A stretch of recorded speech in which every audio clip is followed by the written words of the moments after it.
Get down!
Oh no.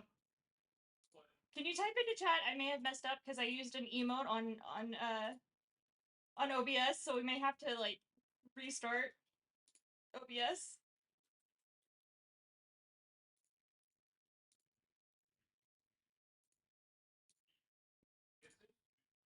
No, it has a pinwheel. Come here.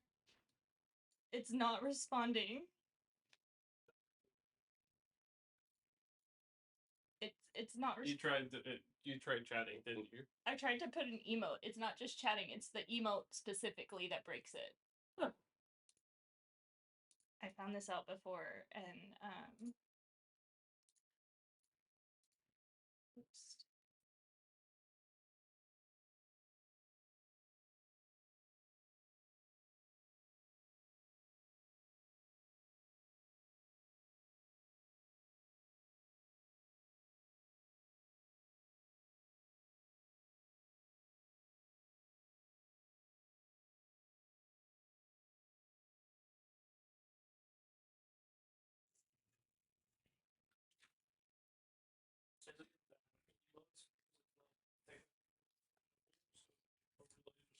I think so. Mm-mm.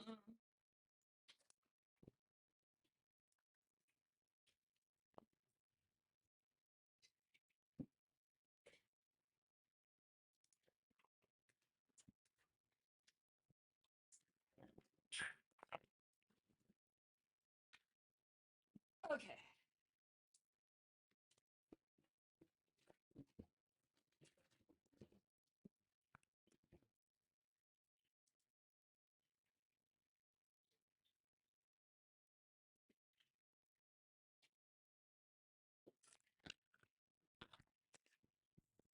Oh my god, you guys may have been able to hear me the entire time. Were you? Were you? I was screaming. Hold on a second, guys. I'll be ready.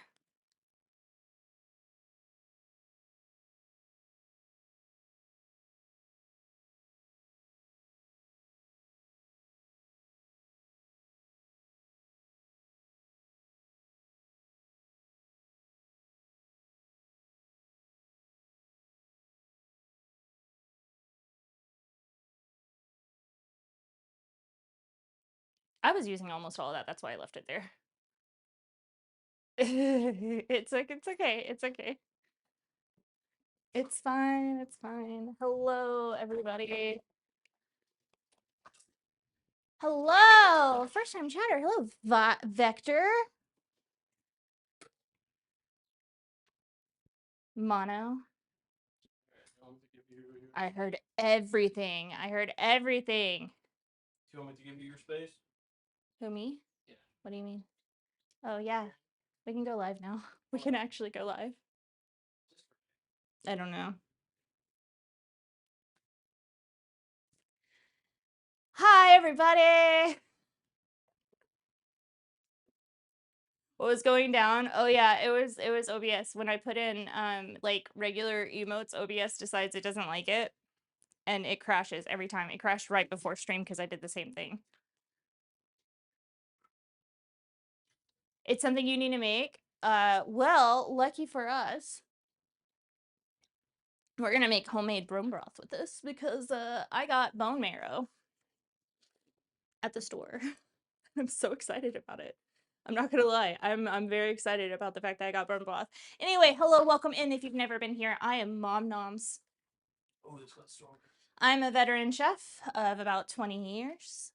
I've worked all kinds of places, and here on the Mom Nom Show, we talk about food. We learn to cook different things. We're creating a cookbook, and we talk about food history. And I'm not as far up on the food history today as I normally am, but we do most of this week are going to be talking about the history of street food vendors in different places. Specifically, on Thursday, we're going to be talking about street food vendors in America and how crazy that history is. Because damn, Americans really do not like it. It did. It really did. It's the first recipe you saw online. It is so unlucky for you, Persephone. I'm sorry. Okay, so the story we're creating, this is for the cookbook. It is a play on, sorry, my shirt is a little lower than it normally is, but it is a play on Chef Aioki, Slothy Aioki, who is a character in Super Animal Royale. He is a Michelin star chef in Super Animal Royale, and I wanted to make something for him, and so I cannot see chat anymore. Yes, the music is playing for me. Well, it's not anymore. It paused this time. But okay. I can't see chat, and I was replying to chat. Thank you. You have a love-hate. I got you on French onion history. Tell me, what is the most interesting thing about French onion Stitch? I have a little bit of knowledge, but I didn't deep dive into it as much as I normally do. And that really bothers me, but I've been sick the last few days, so the food is cheap. But you've gotten food poisoning. I've gotten food poisoning from regular restaurants. I've gotten like this is something that can happen. It's we're having technical difficulties and I still can't see chat. It's fine. No, that's not on you. I'm just telling them Lucas is getting frustrated. The music was suddenly recorded by the calculators. What? Okay, well, I'm bringing up chat on my phone. Oh, we're one follower from 1,200 guys. Now I can't hear any music. Okay. I'm just making sure. Can you please calm?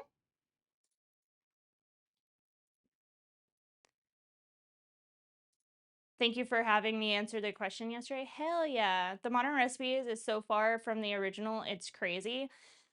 For French onion soup, I mean, it kind of is, but it's not too terribly far from the original recipe. We are going to be using wine in our French onion soup. If you do not want to use wine, you do not have to. I appreciate it all, actually. If you do not have to, if you do not want to use wine, you do not have to. So someone hug the producer. Yeah, he's having a time with the music. I had the music set up, so I'm unsure. It's good. It's good. Okay. It's hard going.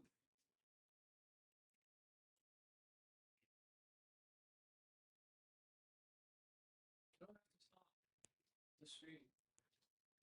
Is this stopping stream? No, this is being a streamer. This is being a streamer. You've given yourself food poisoning with raw chicken? Why would you eat raw chicken?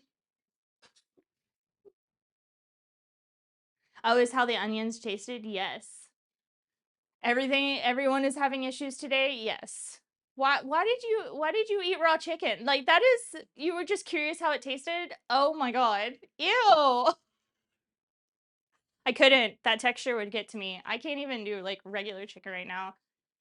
Just onions and water and nothing else. Exact. Well, yeah, that's true. Everything just wants to stress you out. That's fair. Well, I didn't know if you were going to join us today, Miriam, because I was like, I'm streaming at a weird time. Don't let the intrusive thoughts win. Don't eat raw chicken. So this is based off of Slothy Aioki, who is the Michelin star fine dining chef in Super Animal Royale. And the reason being, this was a very last minute decision. I was gonna make something else. I was gonna make his like scrambled eggs that are part of the quests.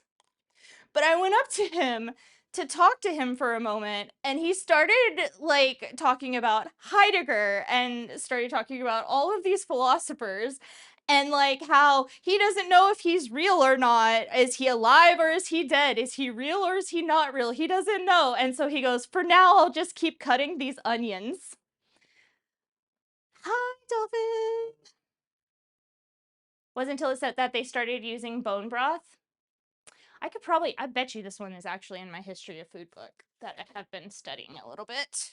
Not much lately because I am still not, Lucas, Red posted it earlier, and we're still French and onions.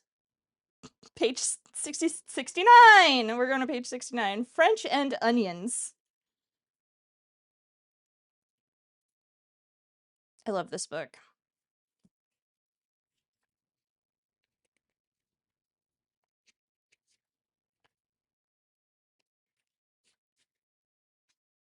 Don't. Hi, Pink. Love you. Have a good stream. Thank you.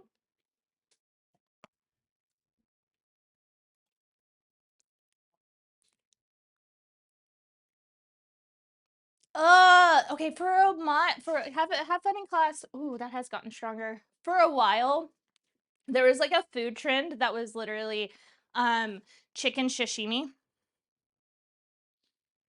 Isn't that disgusting? Hello.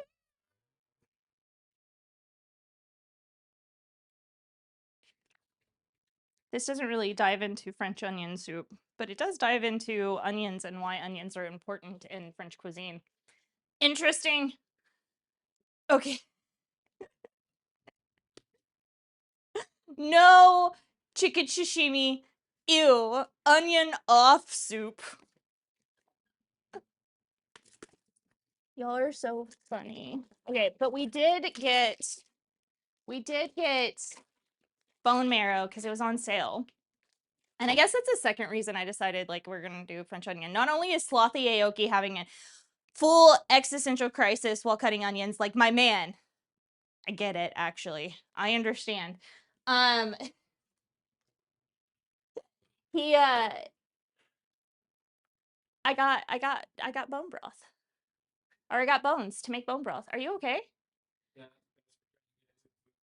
Oh my god. Do you have to be French onions or can we use I thought about doing like just cutting up a shit ton of shallots and making French onion soup out of shallots. Then I was like, that is gonna be a lot on the palate. I left the things out that I needed and they got put up anyway because Lucas is great and like puts everything up if I leave it out. I just hurt the crap out of my hand. Hi Nick, how you doing? Oh, why would you ask that question? And originally it was Roman, adopted by the French. I knew that. I knew that it was Roman at first. A lot of food. Actually, if we dig deep enough into it, Chef, I bet you it comes from Persia. That sounds weird. That sounds absolutely weird. I'll have to like when I get the broth started, I really want to look into this because Persia basically created all foods in like the 1st to 10th century, and then China, and then it usually goes like Persia and then China and then Rome.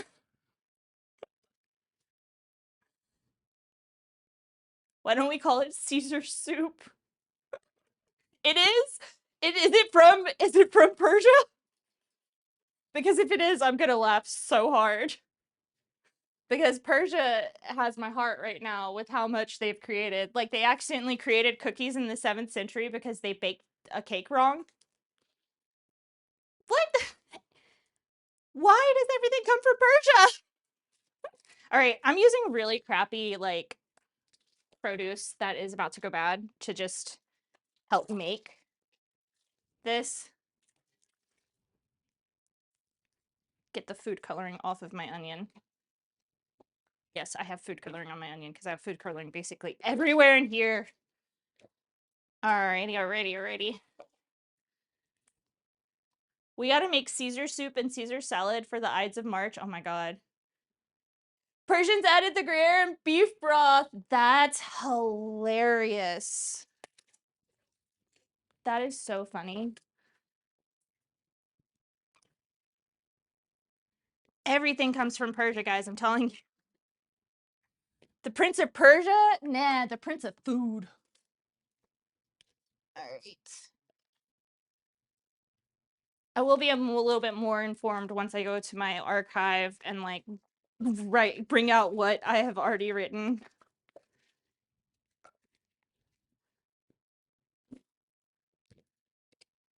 I vote pincushion mandarins for the idea. What? For the Caesar salad?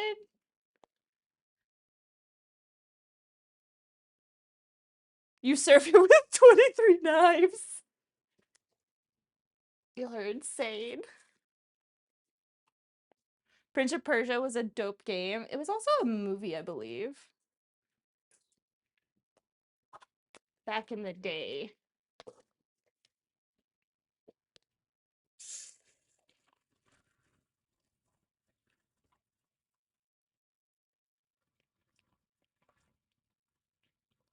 How's your beef Wellington coming, Chef? Is it for service tonight?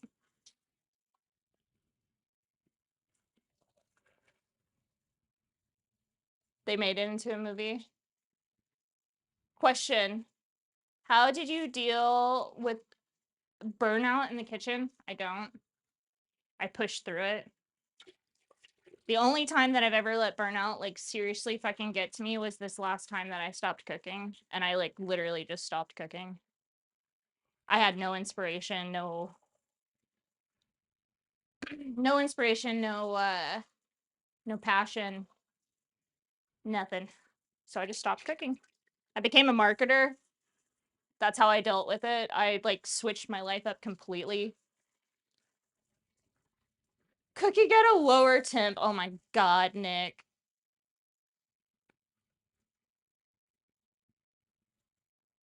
It's time to swap jobs. Sometimes. Sometimes you just push through it. That's what I've done since I started cooking again. I've been burned out like a couple of times since we came back, just because I'm getting into swing again things again. And mind you, I was recipe testing before we actually like started going live again. And I literally just pushed through. And that's what I plan on doing. Now you have amuse me. Can I borrow the I need to make this bigger. Can I borrow that thing? The mouse, thank you.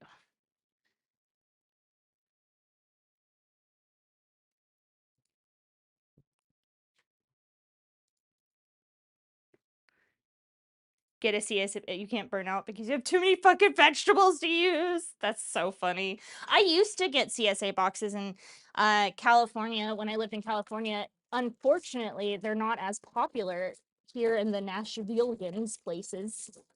Um, and so, like I said, guys, I'm just using a bunch of vegetables that I want to get out of my fridge and that need a home for a while in this bone broth. It's what I love about broths. I can get rid of so much shit.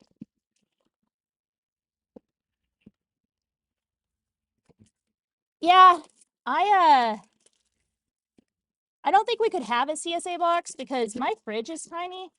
Like one day, one day, you guys, I'm buying a new fridge. One day I'll have enough money that I can buy a new fridge. But I do go to the local Asian market is where I get all my produce. I found out today that they do bulk for restaurant and catering. So I might talk to them about that. I never thought I could see myself stopping cooking either, Alistair, and it happened. It happened. You took 5 months away from the kitchen and just focused, came back swinging. Yeah, that's pretty much what you have to do. You just either like you get through it. You either get through it or you stop for a while.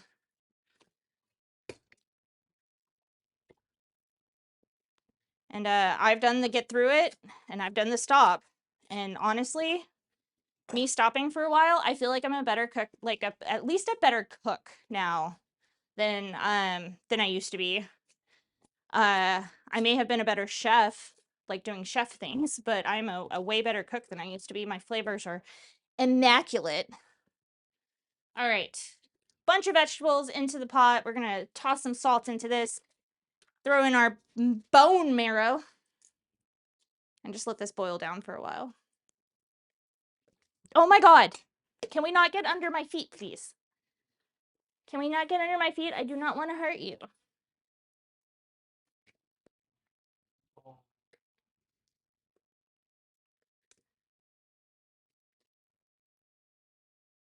Oh, that sounds delicious. We're gonna be doing pesto probably next week.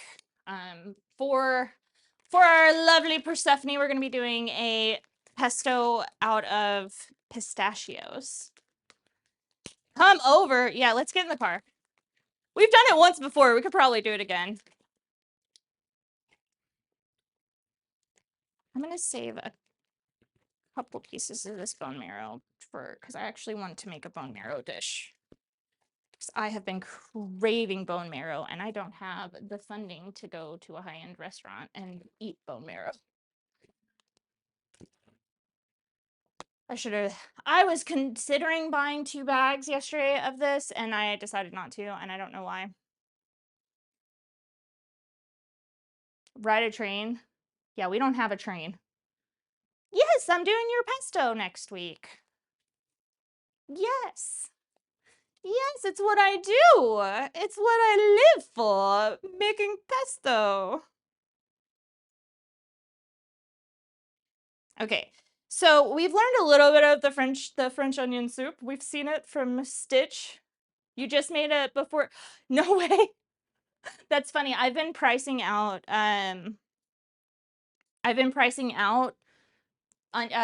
pistachios lately, and I saw them in the market that I go to, and I was like, hell yeah.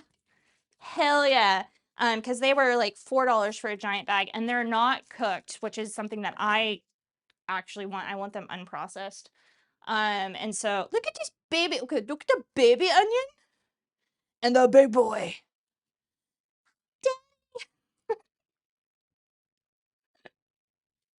What's your on how to get a job? You're struggling. Hello, Chef Mom. Hello, Chat Mom. How you doing? Did you make it sans basil? Yes. I am trying. I'm like, guys, I'm I'm like very uncomfortable in my own body today. So like if I like touch my I'm having autism. I'm having autism today. What is your recommendation on how to get a job? I'm struggling. Well, it depends on where you are. Like me, if I wanted to go back into a kitchen, I feel like I could easily kind of pop into a kitchen. Unfortunately, I don't have the hours to work in a kitchen right now. That's why we stream. I mean, yeah, because I can stream around. I can cook and stream around it, and also catering. I can plan around it. But it's good unprocessed by putting them a hard roast on them. That was the plan. That was the plan. You know me so well. That's what I did for my peanut butter too, Stitch. I made really good peanut butter. Um, the weather is warm today. The weather has been warm here too. I don't like it. I'm like, I want it like 10 degrees cooler and then I'm fine. Open threats can have some success. They can. Just threaten everybody. They can have a lot of success. We're cutting the baby first. Daddy, why'd you let them cut me?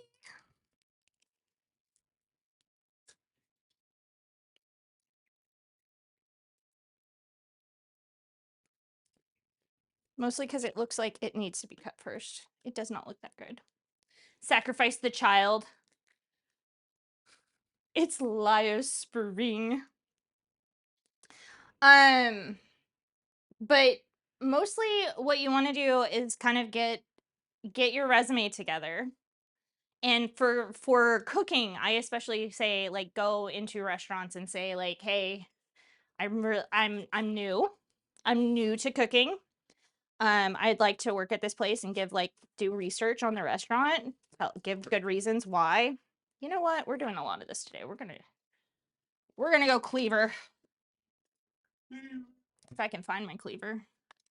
My two Nakaris, my Santuko, my other Santuko, my paring knives, and my cleaver. Um, Tell them that you're new to cooking and that you just really want to like test test the water, see if it's something that you want to do. You already applied? Well, keep practicing, keep cooking, keep getting better. Apply again. If there's not a lot of like cooking like restaurants and stuff in your area, I just say like keep getting yourself better, or like if you can just go out and try to go somewhere else. This? No, father is also dead now. Baby's chopped up and now father's chopped up. Open the window and wear a hoodie. Always tell that to everyone. I always tell everyone that I am super new at everything that I do, so they're super impressed when I kicked ass. Hi, I'm new here. Hi, I'm new here. I've never done this before in my entire life. Built a whole freaking Stream Deck guitar. I don't know anything about building anything, guys. Yeah, tell that to the Stream Deck guitar that I saw. If you guys don't know who Nick is, they are an amazing creator that I met around the same time that I met Red. We were on an invention contest together, and they make super cool shit. They DJ. Okay, come on. Why are you so tough? Why are you so tough? They DJ, they cook with their wife on Cooking with Heat. Their wife's name is Ellie Face. I actually knew and was in Ellie Face's streams before I knew Nick, because we were some of the OGs. So go follow. Go do the cool thing. Go do the cool thing. There is one restaurant you want to work at. It is usually the first time that I've done something. So usually I'm not lying. There's this one where what you want to work at, but it's difficult to talk to anyone who has a semblance of management. Why? Is it fine dining?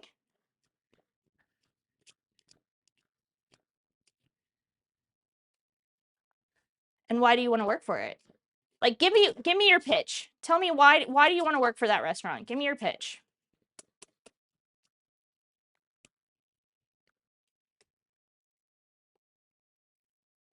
I don't even care about how good these onions look when they're cut. I'm just like, cut onions, don't cry. Cut onions, don't cry on stream. Cut onions, don't cry. I'm doing pretty well, I think.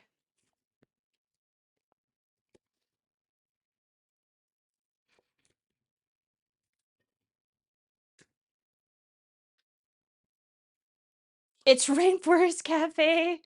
It's funny because you don't know where they're from. That's funny. It's called Ghost Kitchen. The industry in a nutshell. It really is. It really is. For most of my jobs, I networked. It's about who you know, and that's like that is the honest to God case for a lot of things. But there's been a few restaurants like that I have gotten because of skill. Most of them are way too fancy, and I loved them, and I learned to do a lot of really cool stuff. And they had stars, which is important to people. But they were honestly super terrible to work at. Like, honestly super terrible to work at. Also, if you're going into a kitchen, just like if you're actually going to work at a kitchen, just be aware that it's not for the soft-hearted. Things are changing. But if you didn't know, what just came out recently, like yesterday, was a New York Times article about Noma in Denmark and the practices that they've had. And some of them I was like, bruh. Some of them I was like, this happens in every kitchen. Like, come on, let's be real. And some of them I was like, oh shit. Like, the chef from Noma would literally line like the cooks up, and if something wasn't done correctly or done to his liking, or if it was messed up, he'd fucking punch them. He would punch them in the chest. Like, all of the cooks, if one person messed up, I mean, obviously, like, if one person messes up, you kind of do go after everybody, but like, punch them in the chest? Come on. Tell that to your dishwasher? Oh no. Oh no.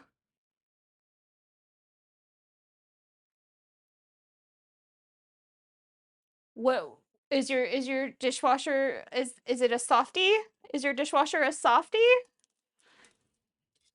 These onions are giving me, oh, these are hard. These are the ones I just bought today too. But they are hard. What is your dishwasher doing?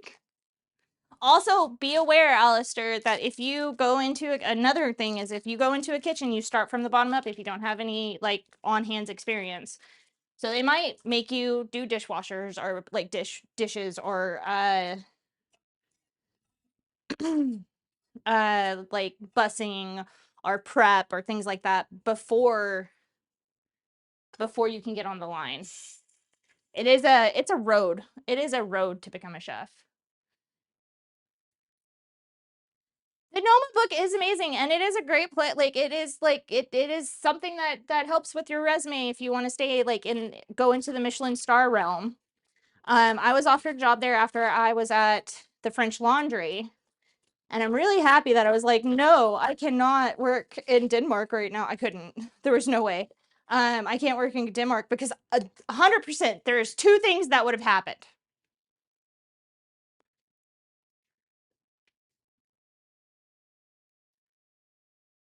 I don't want to work for anyone that makes me do dishes. Oh my god, you're not wrong.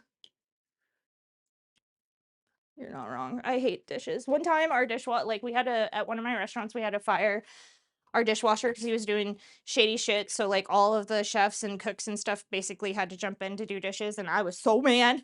I was so mad.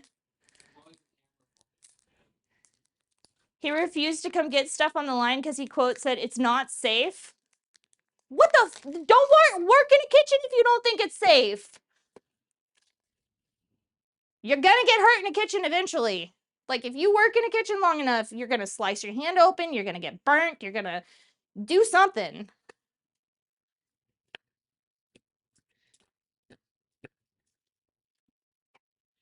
At this point, I'm already tired. This is the only reason that I've never done a French onion soup on stream, is because I'm like already tired of cooking onions. I have one more. I have one more. I can get through this, guys. Look at my pretty batch of onions. My pretty batch of onions. In the face! In the face. Oh, what I was saying is, if you're gonna work in a kitchen, be aware, again, it is a difficult environment. You have to kind of work your way up into being like chef level. Like, you gotta get through all the stations. Gotta get through all the stations. And they might have you do dishwasher first, but you take it. And the moment that they say, hey, we need someone to come in, help on X, A, B, and C, that's in the kitchen, you take it. You always jump at the opportunity to like learn a new skill, do something that's different than what you are currently doing. A lot of onions, guys. And I'm not crying yet, because I know how to cut onions without, this one is without crying.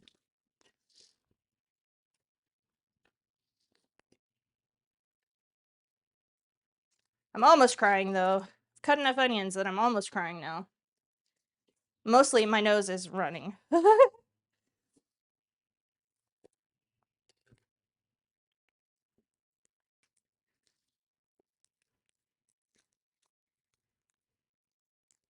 Ooh.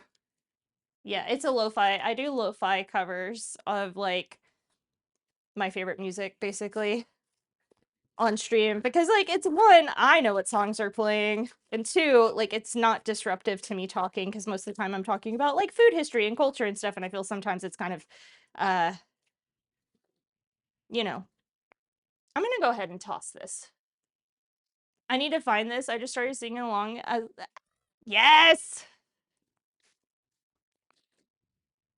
I am putting this in my compost, guys, so that we can get the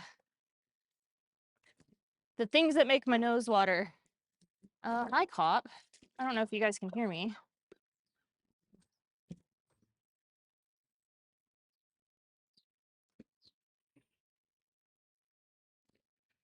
Oh my god. I swear to you, I think that our next door neighbor thinks I'm insane. I was talking to chat still, and I was like, oh, hi, cop. And he was like standing outside, and he just immediately went,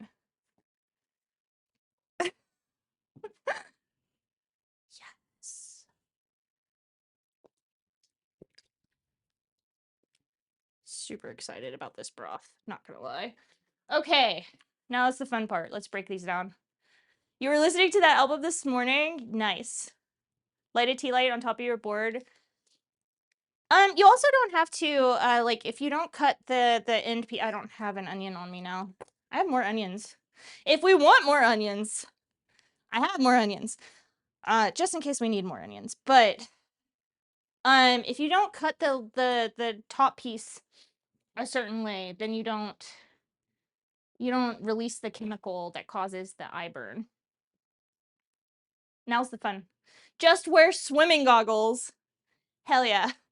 Hell yeah. Just wear swimming goggles. That's all you need. All right.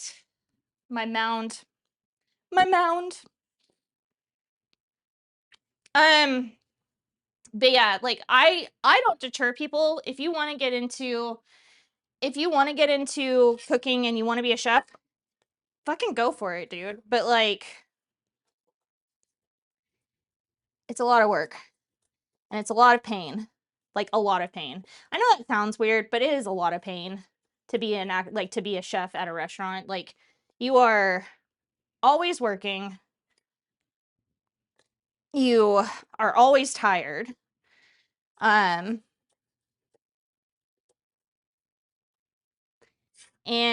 tired and being always working equals like accidents in the kitchen. So you're gonna cut something, you're gonna burn something, you're gonna fuck up a dish, it's gonna get sent back.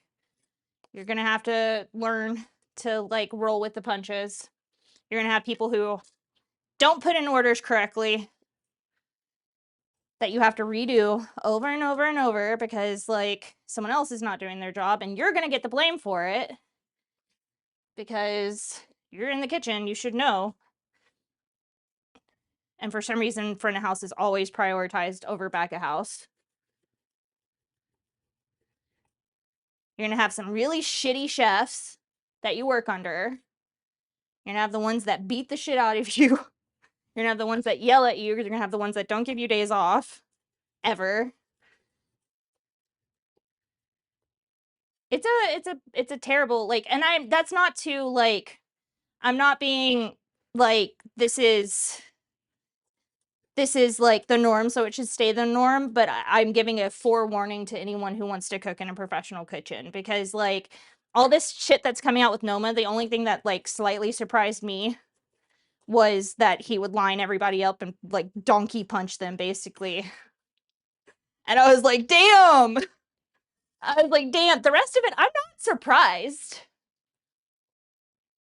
I know about the long hours, pain, and everything in between, but I want to do a need to at least try. You don't want to give up before you try. No, this is just a forewarning. Yes, Stitch. That's what I always tell people. Like, I'm like, every back of house, every cook has some kind of vice. It's alcohol, it's drugs, it's caffeine, it's cigarettes, but there's something. There's something. Every chef I know, every cook, everyone that's been in the kitchen for more than like a couple of years, there's something that they are addicted to. Bro, we were smoking weed before it evolved. We had weed and cigarettes. Going on our like mandatory 10 that the restaurant's already gotten in trouble for not giving us a few times. Just chain smoking both cigarettes and weed at the same time, or drinking a beer. That one was also something that we would partake in. Hi. Hello. Hello, Blacksmith. How you doing? Hi, Barbie. Onions, and more onions. It's a lot of onions, yo. There's a lot of onions. Now we're just cooking down the onions. Like this is a non like active.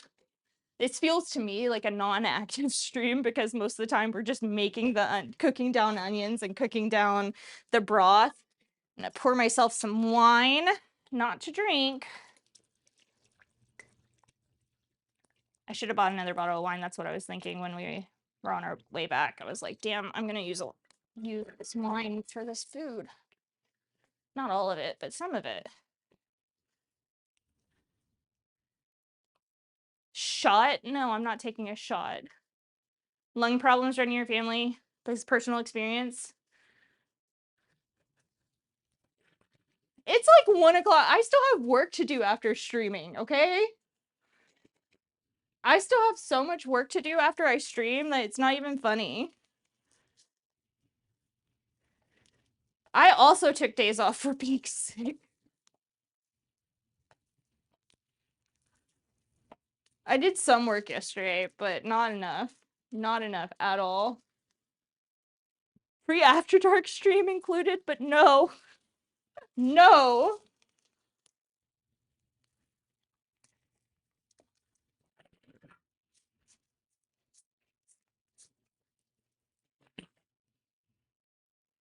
How you doing? I don't have brandy, unfortunately. Like most of my I'm finally getting through the liquor supply of things that people have dropped off at my house because I don't really drink liquor.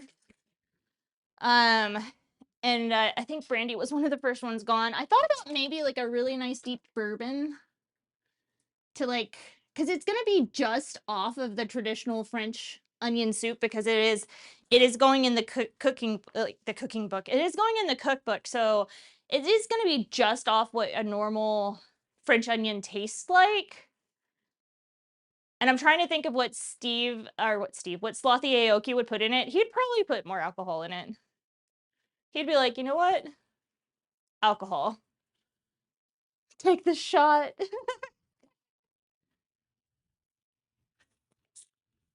Most of my actual alcohol we used for cooking in some manner. In some manner. There are easier ways to make this if you don't want to do it in like a traditional way. You can caramelize the onions in an instant pot pretty easily. Making the broth, and it's buying broth is a good one. You don't have to sit there and wait for broth. I can't cook on MasterChef because I'm a professional chef.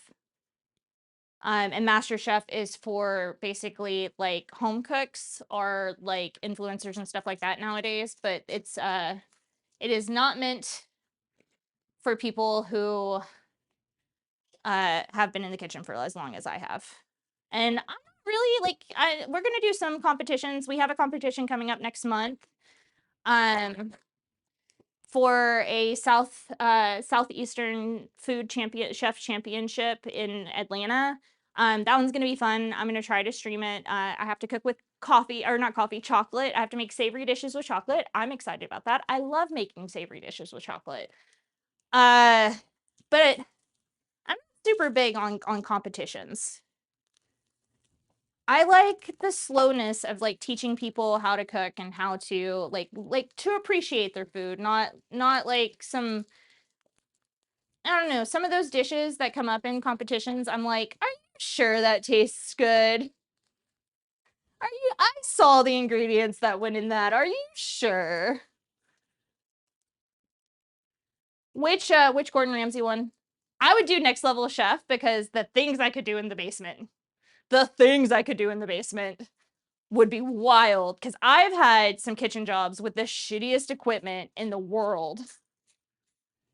And I could definitely see myself like tearing up that basement.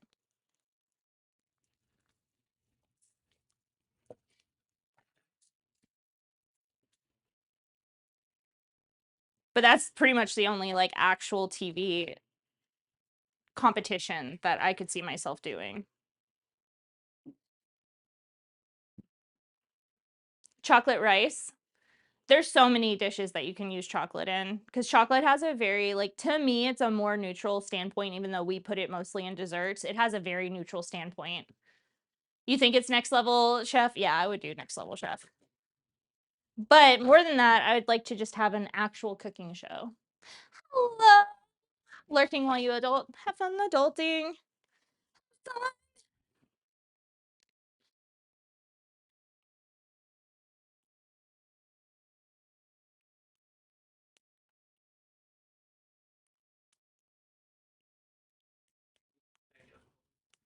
Huh?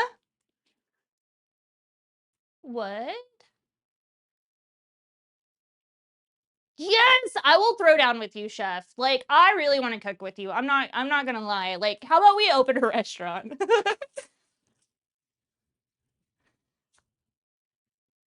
I am gonna hear about the residency that I applied for with Chef Samuelson, Marcus Samuelson soon. So I'm hoping that I got that residency because if I get that residency, boy, you guys, there's gonna be so much happening here. There's gonna be so much happening, and I'm super excited. No, you need your nighttime cuddles. Lucas is like, you cannot go back into a restaurant. I already don't see you enough outside of working. No, okay, so today I got like a weird thing happen today. You can if you want to. I don't know. Unless I own it, I don't, or it's like a very good opportunity. I don't think I would go back in, to be very honest. I would not.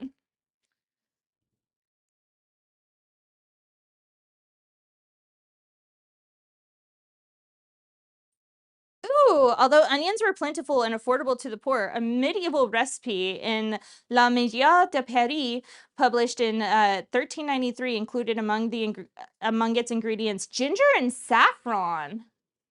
Can you imagine having a French onion soup that has ginger and saffron?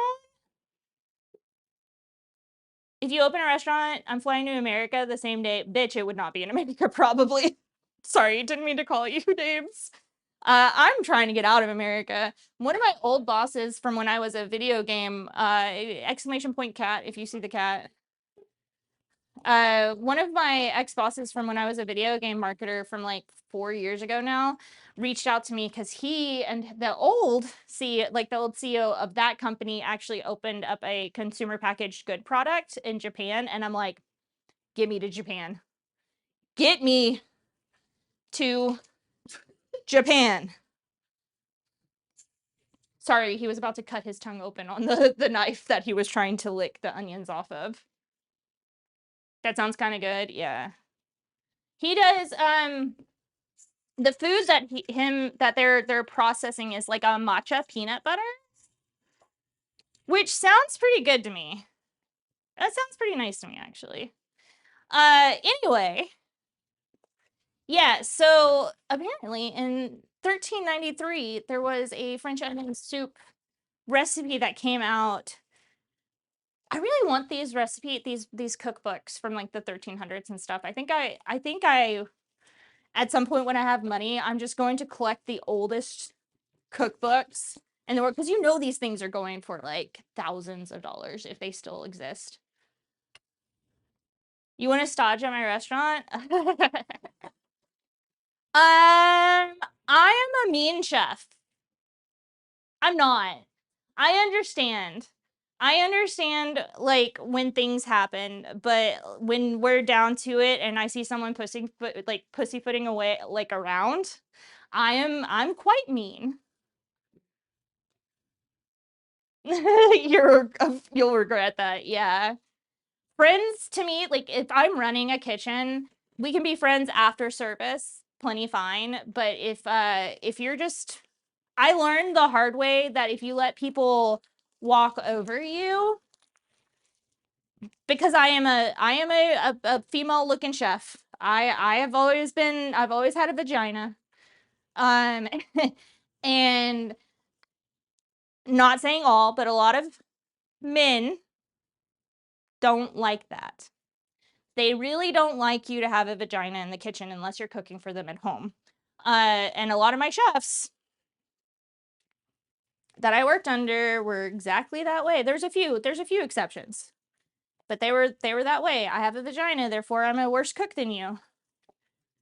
Because automatically, my lady bits make me a bad cook.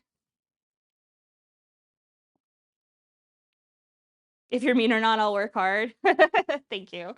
But so I learned the only way that I could get respect in a kitchen, especially with some of the restaurants that I've worked at, the higher end restaurants I've worked at, is if I was a bitch. If I was mean. And it's probably not the same anymore. It's been a while, but I do like in a service I get pretty heated.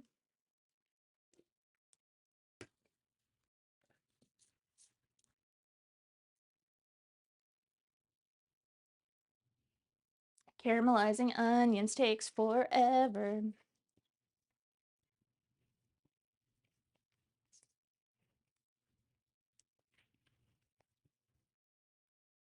I'm only doing a partial caramelization of the onions because our broth is still going. So basically we're going to caramelize with just a little bit of salt in it and then put it into one of my quarts. And then once the broth gets done, we'll finish the caramelization, but we do want it to be much more caramelized than it is right now. People don't understand how long it takes to caramelize onions. They think that you can do it in like 5 minutes. I'm like, who said this? Fuck all that. Welcome back, Steffi. It's always the men. Some of my best cooks and chefs have been females. Exactly. That's what I'm saying. There's a celebrity chef that I have beef with because he asked who I slept with to get to be executive chef at 23 years old, 22 years old. And he's just the little darling for the Food Network now. And it pisses me the fuck off. That was the general consensus when people would come in. Thank you. I appreciate that. That was the general consensus when people came in to the restaurant. They'd be like, "So, who's the chef?" And I'm like, "I'm the chef," because we had an open at that time. We had an open air kitchen, not air kitchen, but an open plan kitchen, so you could see And people would come up and be like, "Who's the chef?" And I'd be like, "I'm the chef." And people would be like, "Really? Isn't that sweet?" I'm like, "You better be glad that this is an open kitchen. That's all I have to say." When I worked at the Heritage in San Francisco, that was my last like in restaurant job. I was the executive chef for Google for a while after that. But that was my last actual restaurant job, and I was executive chef there, and we also had an open style kitchen, and people would come in. We were trying to get a star. We were trying that was what that was, and I kept like trying to give to our owner, who was a sommelier. I tried to give him like really cool pairings and like really cool recipes that could get us the star, especially since we had this amazing, amazing wine cellar underneath the kitchen. And he was always like, "I don't know, let's just do the regular 3 days until your birthday. Happy birthday. Happy early birthday. I think we'll be streaming. So if I see you, I'm going to tell you happy birthday. I'm going to remember this. I'm going to remember this. We might not be streaming. That's Friday, isn't it? I don't know what day it is. I don't know what day it is, you guys. But if I don't see you, happy early birthday. But yeah, so we had this like amazing, amazing, amazing, amazing, amazing wine cellar. And so I wanted to do this really cool tasting menu that, hi, happy lurking, hello, Kilted. We have an ad starting in 2 minutes, you guys. Um, like that was based off of the wines that he loved the most. And he's like, I think we should stick with the scallops. The scallops. I think that we need to do, you know, the normal stuff. At the time, scallops were so big. I loved doing scallops, but it wasn't anything that set us apart. Do you know what I mean? The food was nothing that could set us apart to get a star. I quit right before the Michelin people came in. And then I went to work as an executive chef for Google because I was like, fuck fine dining.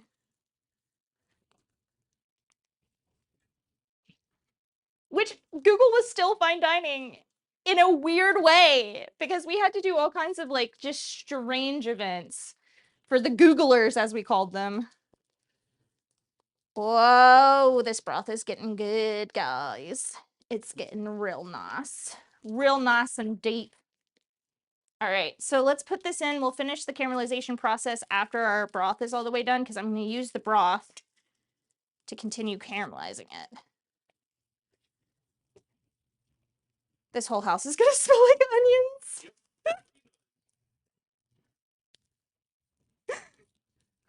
Why does your house smell weird? Well, you see, I made French onion soup.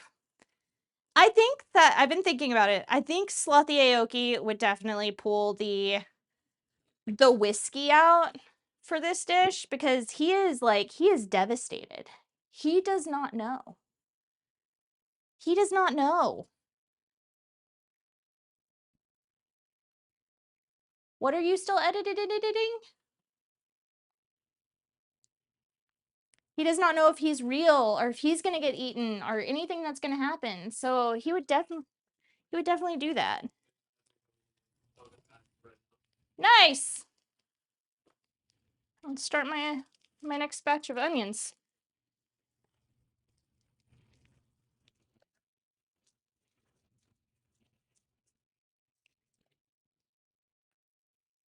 If you are subbed, I very, very much appreciate you. I am going to take a few minutes to step off stream for a second.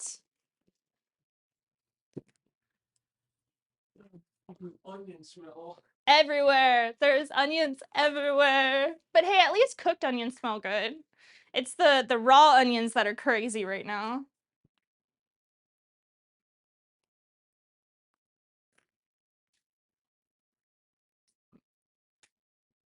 Hey, how you doing? Hi, I'm okay. How you feeling?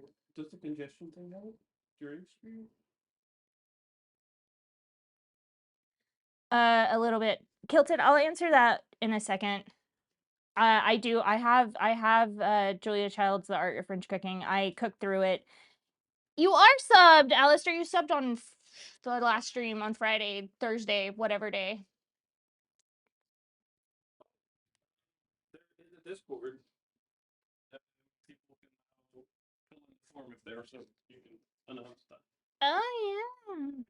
If you were a sub and you are in Discord, go and fill out the form and tell me what you want to add. Well, not me. Tell producer Red what you want to add into our fun time dish. Mystery ingredient day. Our mystery ingredient dish. My typos have also been terrible today. I have not been able to type very well today. At all.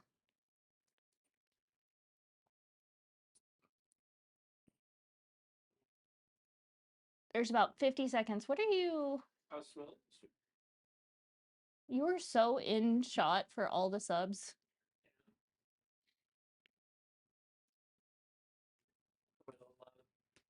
I'll leave.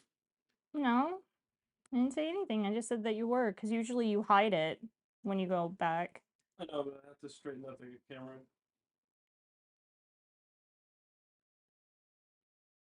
I'm focusing on creating for see if that helps you.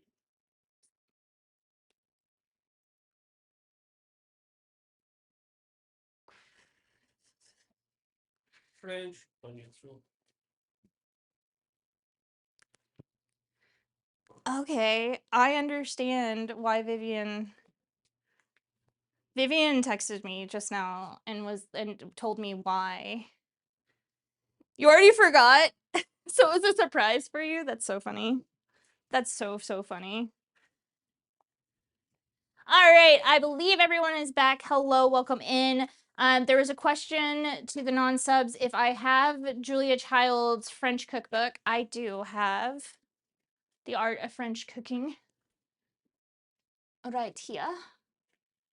It's actually it's not on my regular shelf. It's in my kitchen. It is a very well-loved copy. I have two. One of them is on the thing, but this one is the one that I used. I actually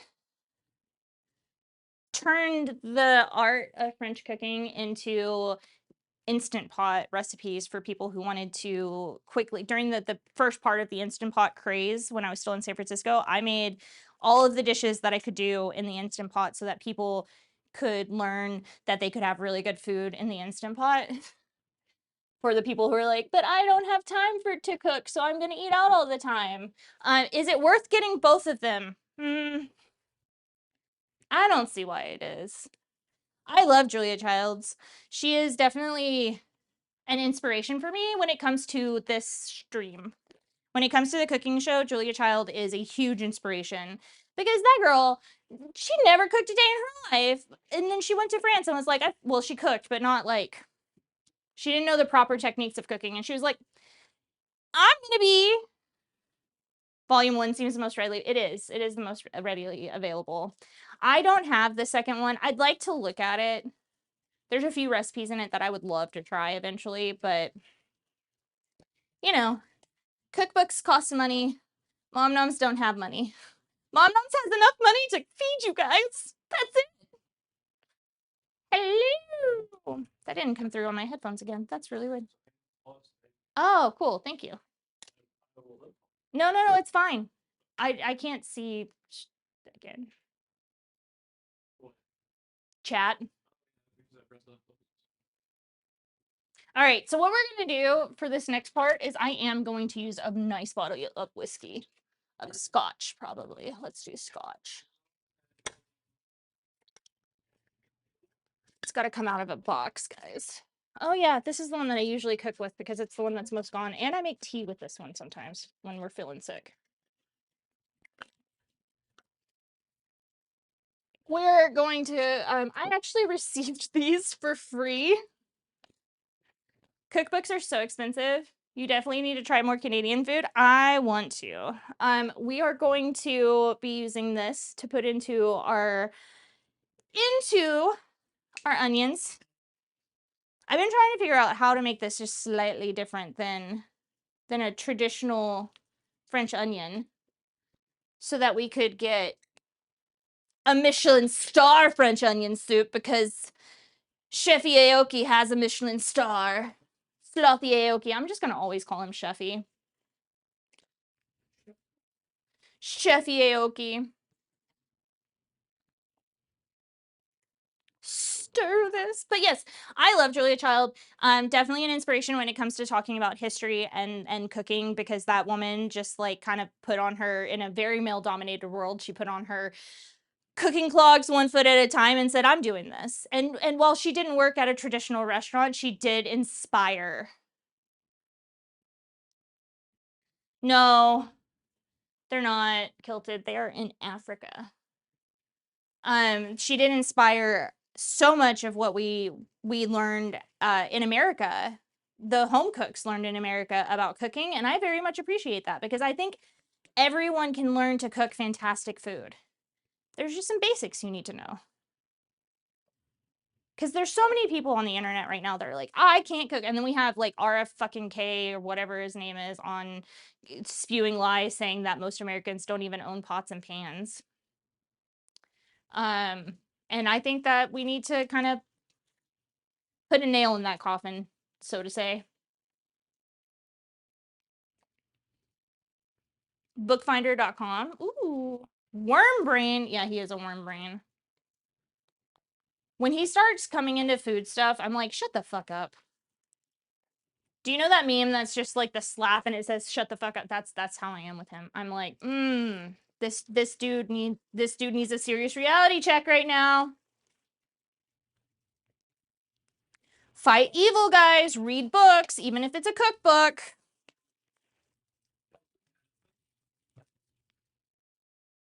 You had a thought. What's your thought?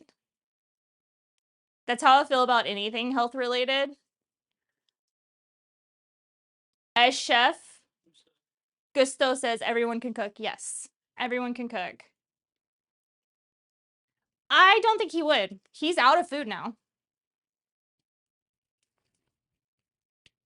He is completely out of food. He is doing construction right now and enjoying his almost 2-year-old. Read any book. I knew he wasn't cooking. I don't know if he would. I have asked him and his girlfriend over a few times. But now that I can't easily like go visit him, we see him much less. Because used to, I'd just be like, hey, let's go visit John in at the farmer's market, because I love the farmer's market. It's like one of my favorite places. Can I move the box on this side? Because there's a thing that says unpin. Almost 2 already. Yes. I can't believe it either. I saw it on Facebook and I was like, whoa. There you go. But he is in construction. He got his license to be an electrical engineer. So I don't know. I don't think that he misses food right now. I hope he doesn't miss food. I hope he's enjoying the shit out of his family right now. That's what I hope for him. Because he was like, how do you do it? He asked me, he was like, how do you do it? How are you a mom and like also a chef? And I was like, I don't anymore. Like I stopped. I got out of the kitchen. I started doing streams and stuff, but like, and now I'm catering and things like that. So like it is, I am more a chef and a mom again. But oh, this broth is gonna be so good. He does deserve some time. You're reading your cookbooks. Reading your cookbooks is fun. Hell yeah, it is. He does. I got out of the food industry. I mean, I came back. Because it's something that I've honestly very much like, and the rest of the world's kind of shit, and food is always here. The marketing will change, the internet will change, games will change, but food, the basics will always be here. The food will always be here, and I appreciate that. Like that is something that that means a lot to me. The history of food, the idea around what we eat and why we eat it, and the things that we can bring in to eat together. The grind is hard, but I still love cooking. The grind is hard. Even now, I mean, I'm grinding my ass off, guys. Still need to make a little bit more money to feel comfortable in my boots. But we'll get there. We'll get there. We're only on month 2. Like, hello? And I've consistently, Kilted can probably attest to this. This is the most consistent I've ever been with streaming. So it's really nice. If I want to be a cook full time, you shouldn't get children. Well, luckily I didn't want to. That's food forever. Do you want to get matching tattoos, Nick? Do you want to get matching tattoos? I have like 3 matching tattoos on me right now with people because I'm always like, let's get matching tattoos.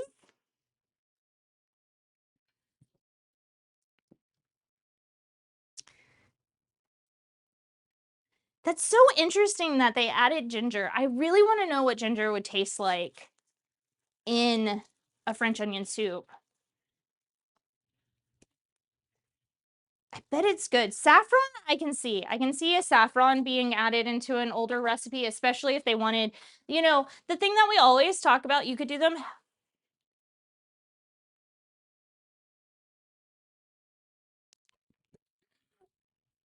I'll get a joystick Nick tattoo. I'm itching for a tattoo lately. I'm itching.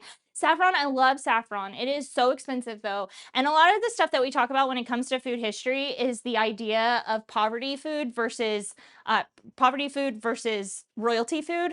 And apparently the royalty wanted French onion soup so bad in France to be theirs that they added just a ton of expensive ingredients because onions were plentiful. So why not make it harder for the poor people to make a delicious meal? That's what I don't get. I fucking hate that shit. You always buy saffron like clearance and stuff, so it comes in waves. I do that with a lot of stuff. I tell people all the time when it comes to grocery shopping, because so many people just don't know how to grocery shop. And it shows. I mean, it really shows. Like, if you are spending a ton of money at the grocery store, there's some things that you can change. There are a lot of things that you can change to make it to where you're not spending that much money. And one of them is like, check your clearance section, man. We got some good stuff in clearance today. We buy so much. Your eyes are burning now on the other side of the room. How am I not tearing up? You have a restaurant. I want to reenact my restaurant supply, my restaurant depot. But right now we buy most of our stuff from the K&S market, which is it's an international market near us. And I just found out that they do bulk stuff because I was listening, because I'm weird. I was listening to someone being like, "Hey, I'm picking up my restaurant stuff today. It should be in the back." And I was like, "Oh my God." Because we like, whew, girl, the food is like really tasty and really cheap there. Really cheap. So I'm like, maybe I should do that. Because I do catering, so I could technically just buy in bulk for all my catering stuff. We do Kroger for some basic stuff that the kiddo needs, and like for like if things are on sale, essentially, and then the rest of it is through the Asian market.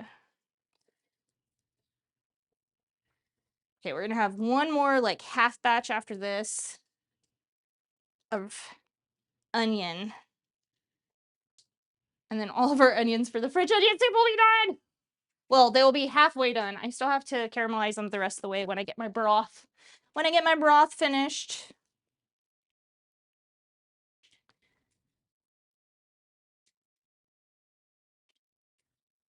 You'd be a bad dad. Why do you think you'd be a bad dad? I mean, obviously don't have children if you don't want children. Like, that sucks for the child. That really sucks as a child to be in a family where you're not wanted. But are we sure you're not just bad brain that you'd be a bad dad?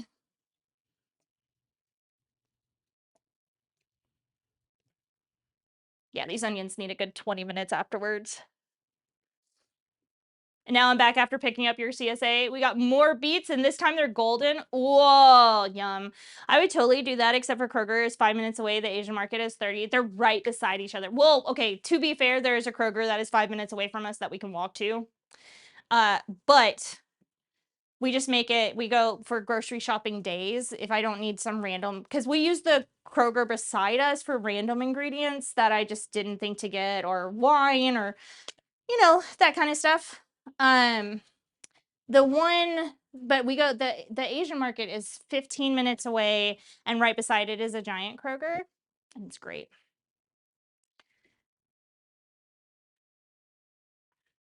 Nick is like, get fixed.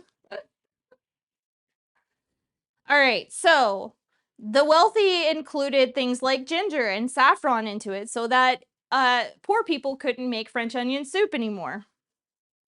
Hard-boiled egg yolks were added, and the finished soup. Oh, that's kind of cool. We could do egg, and then you emulsify it, and then you pass it through a sieve. Because I didn't know what I was gonna do to basically turn this into a Super Animal Royale, and eggs are a big part of Super Animal Royale, but Slothy Aioki is just cutting his onions. Don't want kids, make it so I can't have them. That's fair. And it's easier for someone that has male parts to get fixed than someone who has female parts here. Because if I want to go get fixed, I have to have my husband's permission to do it. Because I am not 40 yet. Thicken up the soup. That sounds good, right? I think in the last few minutes that we have the broth going, we can boil some eggs in there and add the egg yolk and emulsify it before we pass it through a sieve, get any chunks out, and then start actually dealing with the soup making process. They don't chop them off.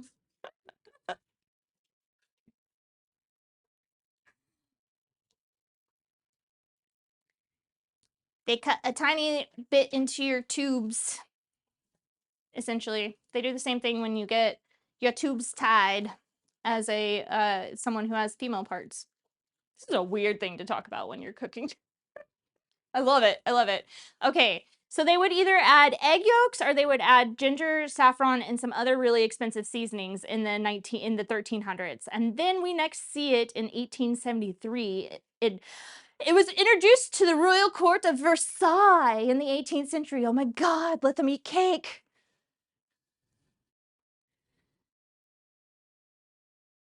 Fried onions, water, and croutons. Ooh. A spoonful of good lean broth. Okay.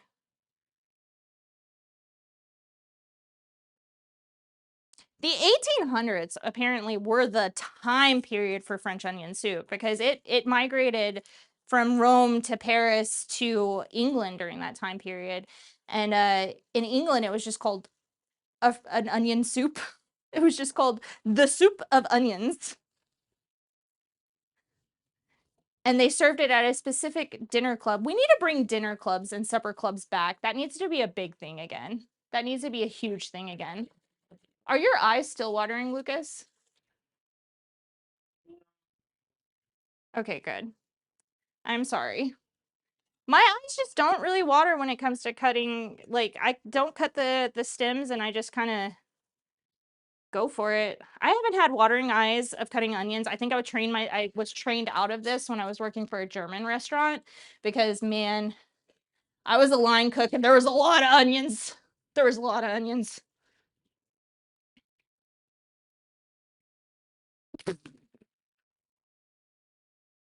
Shrek soup. It's an onion soup. What does Shrek and the soup and onions have in common? They got layers. They both got layers. I'm being studied by the children right now, by the cat children. They're staring at me Ew! We're not adding matcha. We're not adding matcha to this. Okay, so it became French onion. The name French onion soup came in 1880 by the British. They officially determined that it was called French onion soup in the 18th, which is hilarious. If it doesn't stem from France, if the original French onion soup, the original onion soup stems from Rome, why do we call it French onion soup? It always confuses me why some foods are called different things. Like, why are we going around calling it French onion soup?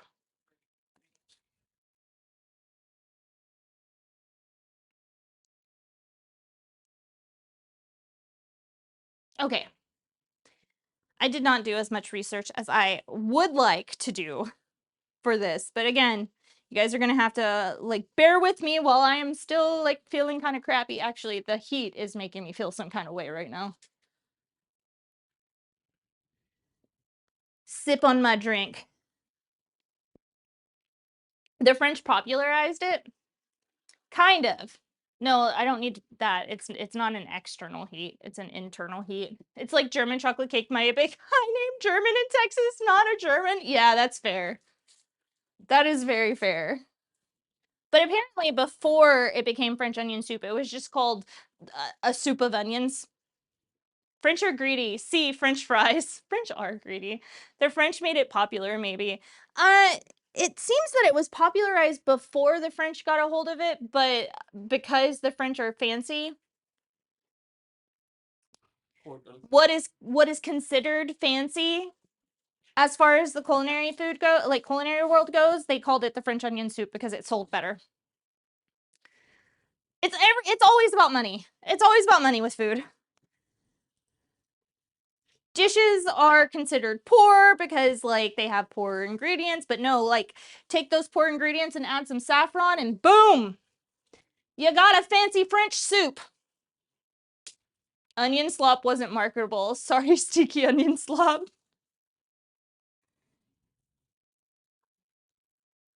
It was not marketable at all. They were like, okay, let's test this out, guys. French, or are we gonna call it French onion soup, or are we gonna call it onion slop? The funniest part is that it had a name. It was La Provinciale de Onion. It had a name. But then, like, I guess, you know, we also have to think about the fact that, like, the British are the ones who started calling it French onion soup in the 1800s. And British people really like to change things if it doesn't work for them. Yeehaw! Freedom fries. We used to call them freedom fries back in the day. Yeehaw, America. Ford F-150. Mustang. If y'all have never seen that creator, I have some things to show you guys. If you don't know what I'm talking about, I have some things to show you guys. Last bit of wine. I can use that to put the rest of this in. A little bit of salt, and then we'll add in our whiskey, because that is more of a flavor that you're going to have in the onions and not in the soup itself. I might add a shot in there, but... Are you on Red Note? I've been on Red Note since the beginning. Yes, I've been on Red Note since I found out about Red Note like 2 years ago. Do you see the stinky tofu videos all the time? I love stinky tofu. I love fermented tofu. It's always the British. The British colonized. They were the one thing that British people have always been good at is being colonizers and stealing everything else from people. I don't like that piece of onion. Sorry, guys. It was not a pretty piece of onion, though none of the onions really are that pretty, and I don't really care because it's a soup. Yes, we see the stinky tofu videos. Fuck that piece in particular. It was ugly. It was like not pretty. I know that I'm making a brown soup, but like at least I want some of it to be kind of pretty. My goodness. All right. I'm gonna taste this broth and see where we're at as far as building the flavor goes. And if it's good, I'm gonna put a couple of eggs in so that we can emulsify them after they become. That needs some more time. Ha, get it? Time. Do not fuck an onion. I mean, you could. You could. If you wanted to. I don't suggest it, but like, that's none of my damn business. What you do in your bedroom, in your kitchen, is none of my business. Grapefruit, okay? Don't tell me how to live my... Chef, don't do it. You can't do it, chef. You are in a professional kitchen right now. But I could. None of these onions are being served to my clients. I love you guys.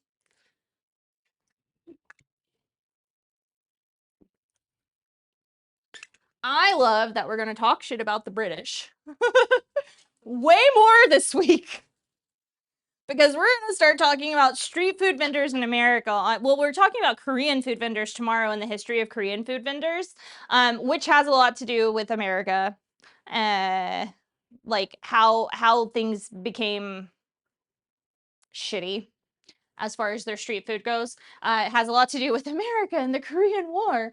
And then we're going to start talking about the history of street food vendors in America, because they have a quite a big story that is heavily based on racism and anti-immigration laws. Oh, yay! You damn it, you right. Yeah, you have to serve those onions. I don't have to serve these onions. I can add a little yeast if I want to. Stream's over, guys. I think onions would burn. Maybe. Maybe. Oh. Hello and welcome to a Mom Nom stream. If you've never been here, go ahead and hit that follow button, because today is a weird day. If you can follow with us doing this shit, you can follow with us doing anything. However, I do want to give, like, to entice you guys to come in on Thursday. One of the first street food vendors were chili vendors down in Texas. And the Texas in San Antonio. And the Texas government was like, fuck your mom, essentially. And it was sweet Spanish ladies making chili, serving it on the boardwalk, you know, delicious, delicious chili. We're going to use one of the recipes. It'll be a little bit modern because this was in the 1800s, so it'll be a little bit more modern. But we are going to use the basis of her recipe, where she sold chili and cornbread. And they specifically made a rule in Texas during that time period that only white people were allowed to be street vendors. So that's the fun we're gonna get into. Racist is crazy. It's always America. Texas raceless? Surely you just. Hey, at least they turned blue, Kilted. I don't know what the hell's happening in Tennessee right now. I feel like people have been saying they're trying to make Tennessee a Gilead, and I'm like, nope. No, no, no, no, no, no, no. No, no, no, no, no, no, no, no, no. It's always Texas. Texas do be wildin'. Texas got its yeehaw moments. Oh, I'm gonna pull out. Not if we have anything to say about it. Exactly. I don't know. I might get my right to vote taken away soon. Because not only am I adopted, so my last name is not the same as my name when I was born, I've been married twice. So my last name has been different for a very long time than what I was born with. And yeah, I might. Time to move to Europe? Yeah. Yeah. I wish I had the money to. We're just gonna put these in with the broth. Hey Google, set a timer for 6 minutes. And these do not have to look pretty when they come out. Come to South Africa. I think it's too hot there for me. I'm a weenie when it comes to weather. I'm just a baby. I'm just a baby. All right. So we have our partially caramelized onions. We're going to put this off to the side because we are going to use it again, but we're going to put broth in it to flavor them up. How did I trigger your phone? What did I do? Oh, sorry. Sorry. Oh yeah, I'm severely allergic to the sun. This is why I stay inside so much. This is why my tattoos look so good still. Like some of these tattoos are like 15 years old. They look great because I don't go in the sun.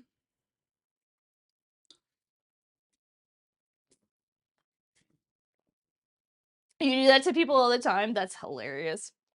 But a lot of onions going on here. The Cape isn't that hot. Maybe. Maybe. Okay, I'm gonna grab a couple of these bones and see if I can start. Uh-oh, that cracked an egg. Oh well. See if we can get in here and scoop out some of this marrow. I'm gonna put the bones back in though, but I just want. Look at it, it's so pretty.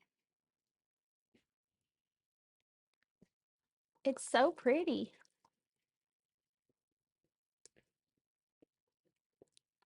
I am saving this marrow for when I do the onions, by the way. Instead of using butter fat, I'm actually going to use some of this marrow that has been tenderized to really get that beef flavor into it. Some of these need a little bit longer, but that's fine. Sometimes I scare myself when I'm cooking, guys. Last night, I terrified myself while I was cooking. I was making fries. Ah, there's the beauty right there. Sorry, my Texas just horribly came out.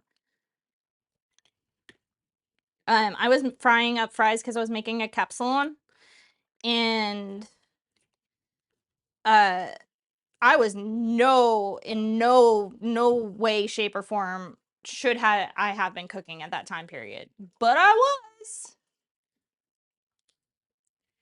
and somehow made it through. Somehow made it through. You want to go scuba diving in South Africa and, you know, get eaten by a great white? Well, hey, I did suggest that with all the rain that's about to start coming through, that we stand in the middle of a hurricane and all become mermaids. I suggested this last night. I cannot stand being landlocked, Joystick Nick. You and I did the same thing, basically. We moved from, like, a very by the ocean area into a landlocked area in the other side of the country. I cannot stand being landlocked. Sharks do not eat humans. We have very, very strict regulations when it comes to that. The sharks get a fine if they eat a human.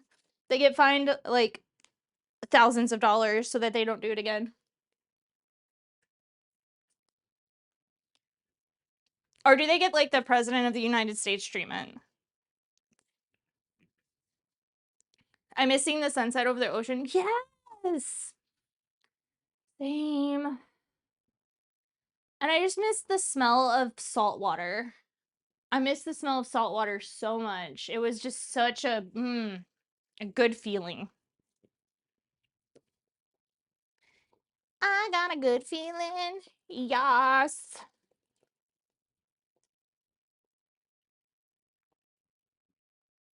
But yeah, no, I totally understand where you're coming from on that. You shoot it. Oh no! At least I at least have Lake Michigan, so it's like an ocean. Except for it's cold. You miss the Mediterranean climate? Oh yeah, you get cold too. We get cold. We get ice, but we have like very, very cold winters and very, very hot summers. It's crazy. We're wet. It's wet here. It's wet all the time. The humidity is insane. I am so tired of it. I'm so tired of this state.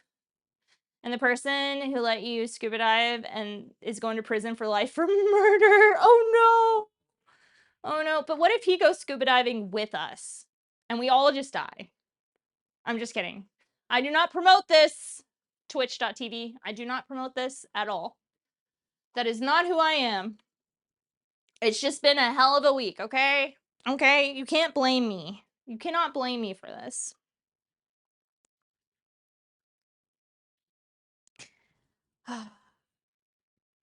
Breathing feels nice. Go get shark bites. That is not what Seffi meant when she said go get shark bites. They're so tasty though. Hey Google. Hey Google, stop. Shark bite. Ooh,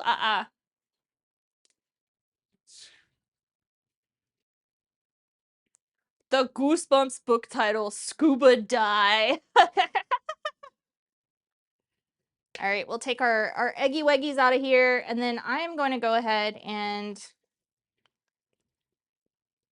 Yeah, one of our eggs severely broke, but that's fine. Now we're going to pour this into another pot. But we're going to use the big pot to finish this off. There we go.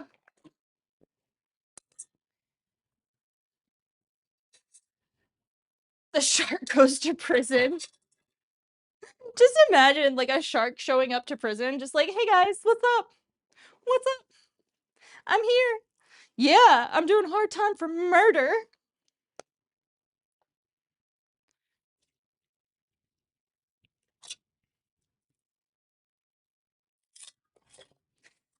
I'm doing hard time. Oh, my glasses. My glasses, they are going.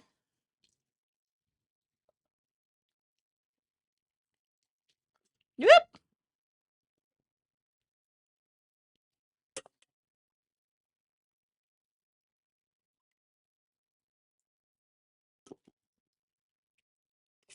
Whoa. This is a very pretty broth, guys. Okay. I'm gonna go. I'll be right back. I'm gonna go and toss this real quick into the compost so that I can use this pan because I'm at home, so I don't have everything that I might need for this, but that's fine.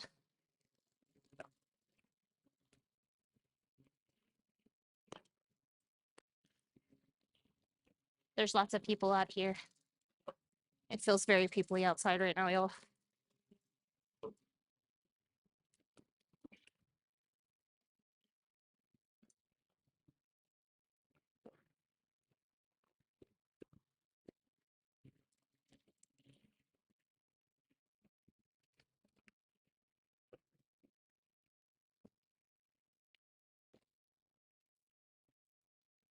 It was very peoply outside. Like crazy amount, so. I'm like, what are you guys all doing here? Huh? What are you doing here?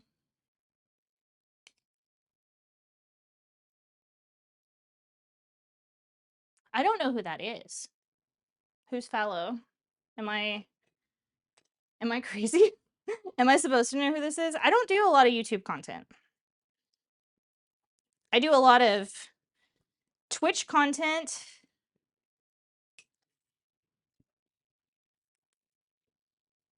I do a lot of Twitch content, some YouTube, or not YouTube, some TikTok, things like that. Some Red Note sometimes, some Threads. Mostly I follow a lot of chefs here because they're awesome. All right. Before we emulsify our broth, we're going to use it for caramelizing the rest of these onions.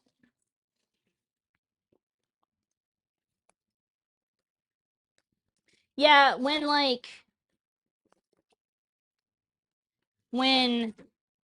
Food Network announced their like favorite social media chefs, I was like, I know not many of these people at all. And then I looked at their food and I was like, this is not that I don't know these people because I would not eat half of the things that they are creating.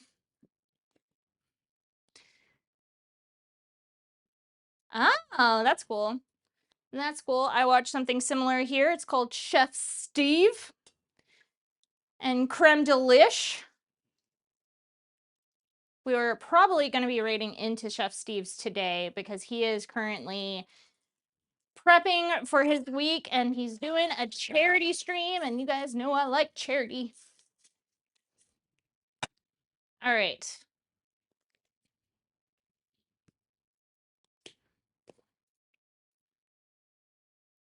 We're going to do a little bit of dried thyme now into this, and I'm going to throw in some chili peppers. I want it to have a little bit more flavor, these onions to have just a little bit more flavor. A little hotness, a little sweetness from the onion, a little savory from the thyme, some salt because you always need salt, and there's going to be a splash of lemon in the actual broth. And it's going to be delicious. And we're going to bake it all after we get the soup all nice and made. We're going to bake it all together with cheese and bread. We got special bread. We got a bread that I served. I was so mad. It was a bread that I served for a client and it smelled and tasted so good that I was like, oh my God, I need this in my life. But yes, ew, people. There was like someone mowing their grass. There was a person walking their dog. There's something called the Nice Guys Lawn and Care, which gives me the fucking ick. The Nice Guys. Okay, thanks. Beside us. I'm like, man, guys, I just want to throw my compost into my compost bucket. That's it. That's all I want to do. And they all stare at you when you come out and you're wearing a microphone and a hat and an apron. They're like, what are you doing? What are you doing? Bitch, I'm working. Leave me alone. Leave me alone. Ooh, really? What recipe do you use, Kilted? Or is it a recipe that you have created yourself?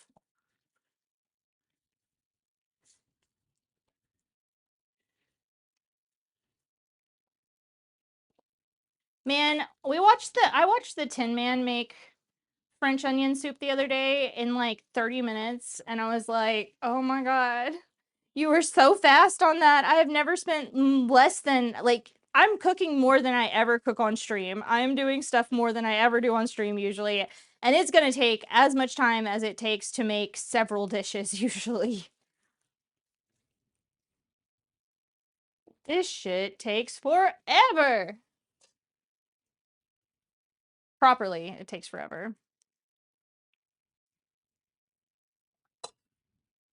Mustard chicken, yum. A couple of different sources. Yes. I like adaptations. I like when people adapt.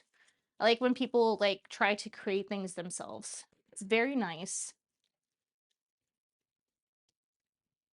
There's such a creativity factor when it comes to cooking that no one understands. Like, you don't have to follow a recipe. If there's things in it that you don't like, okay, mind you, there is no way in hell that Sephi could make this. There's no way that Sephi could make this. It should take a good hour or so at least. Yes. I'm like, who is caramelizing their not saying that his recipe was wrong or disgusting or anything like that, but I'm like, I was jealous. I was like, I have never completed it in such a short amount of time. I am so jealous of you, my dude.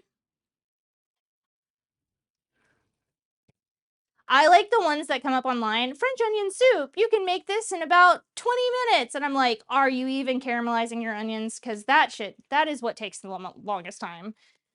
Is properly caramelizing your onions down. Stitch, how do you make bacon? I have a question for you because I saw a new technique from a chef friend of mine and I never thought of it, and yet it makes so much sense to me, and so I want to see if other people do it this way. How do you make, when you are using a frying pan, like a skillet, how do you make your bacon? 30 to 40 minutes? What do you mean 30 to 40 minutes?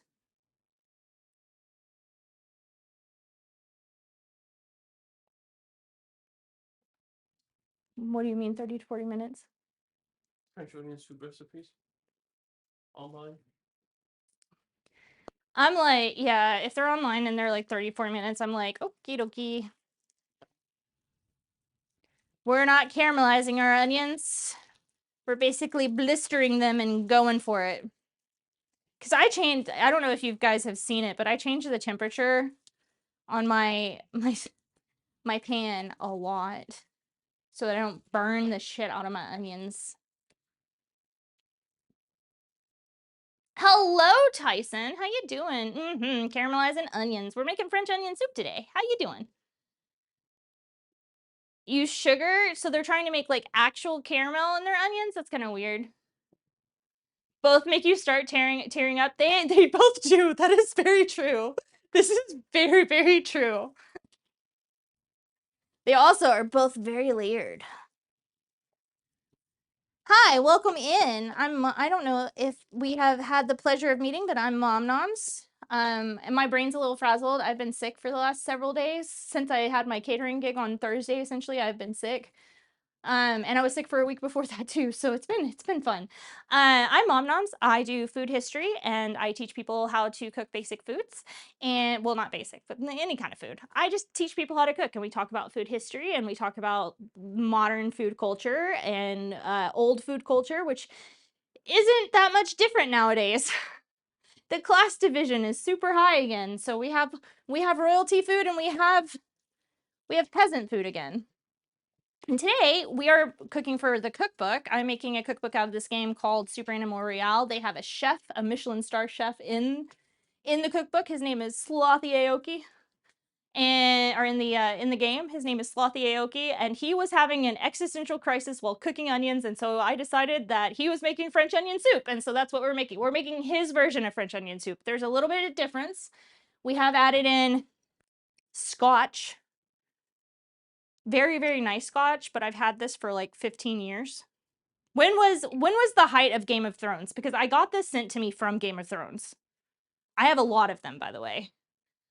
We're using scotch. We're using a little bit of red pepper chili flakes in here. We're going to emulsify egg yolk into the stock because eggs are a big part of the game. And right now we're just taking our time. Which do you have the white one? I have the log those I have the really nice versions. Lagavulin, the House of Lannister. This one. I have all of them. I have all of the houses. 2018? Okay. Well, I got these from the show in 2018. Then. You have a lot of them, I say? Yes. I mostly cook with this one, but I do. Do you want to see, Kilted?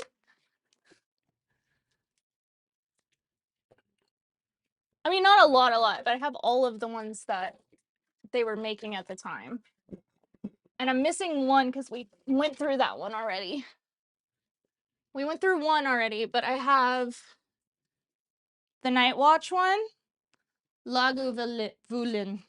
I have this one is the House Stark and the House Targaryen. Targaryen. But they literally sent these to me to cook with or to drink on Mom Noms back in the day. And I just didn't. I've cooked with some of them. I am missing one bottle because it has been completely cooked through. We're about to finish a second bottle, but the rest of them are pretty much full. I think one of them's not even opened. I don't drink liquor. I only use them to cook. And every so often, if I'm really sick and I need to bust up some sinuses or a head cold, I'll make a scotch. I'll make me a hot toddy. But that is not that often. Oh, this is getting pretty. Nice deep color. I want them way deeper than this, but they are getting a nice deep color. We're gonna transfer them directly into the bowl that we're gonna be using for the actual soup, for kind of mixing it all together before we bake it.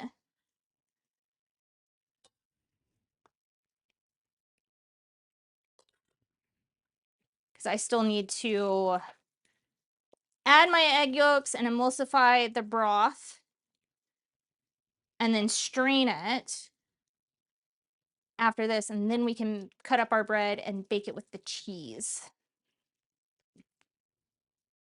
Lurk, thank you for lurking. I hope you have a good whatever you're doing, Alistair. But yeah, they sent them to me because like Game of Thrones was huge. They were sending things to influencers, stuff like that. So I was like, you know what? I got you. Didn't drink it. Had them forever. What, 8 years now, I guess? Howdy. Oh, hi, Shifty. How you doing? How you doing? We're making a French onion soup. Well, a version of a French onion soup. We're making an existential dread soup. How you doing? Welcome morning. Good welcome morning. Welcome morning. Good morning. Talking about the liquor that I have in my cabinet that I don't use. Liquor? I barely knew her.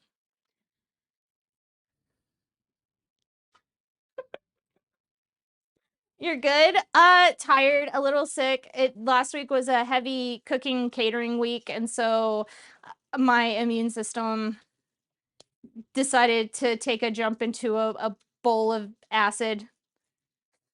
So I was sick all weekend, which sucks because we could have done so much cool stuff this weekend, and we just played. Well, you know what? I finished Resident Evil 9. 9 a.m. by you. I finished Resident Evil 9 this weekend. I will say that was a pretty good weekend. To be very honest, I do love Resident Evil 9. Requiem. We're getting there, guys. I have not had a good French onion soup in a very long time.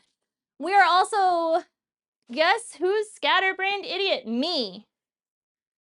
You forgot breadcrumbs? No, Seppi! Seppi!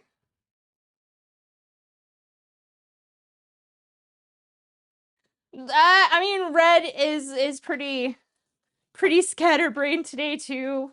We both are. We woke up this morning and like everything was fine, and then I got a text from my old boss, and I'm talking.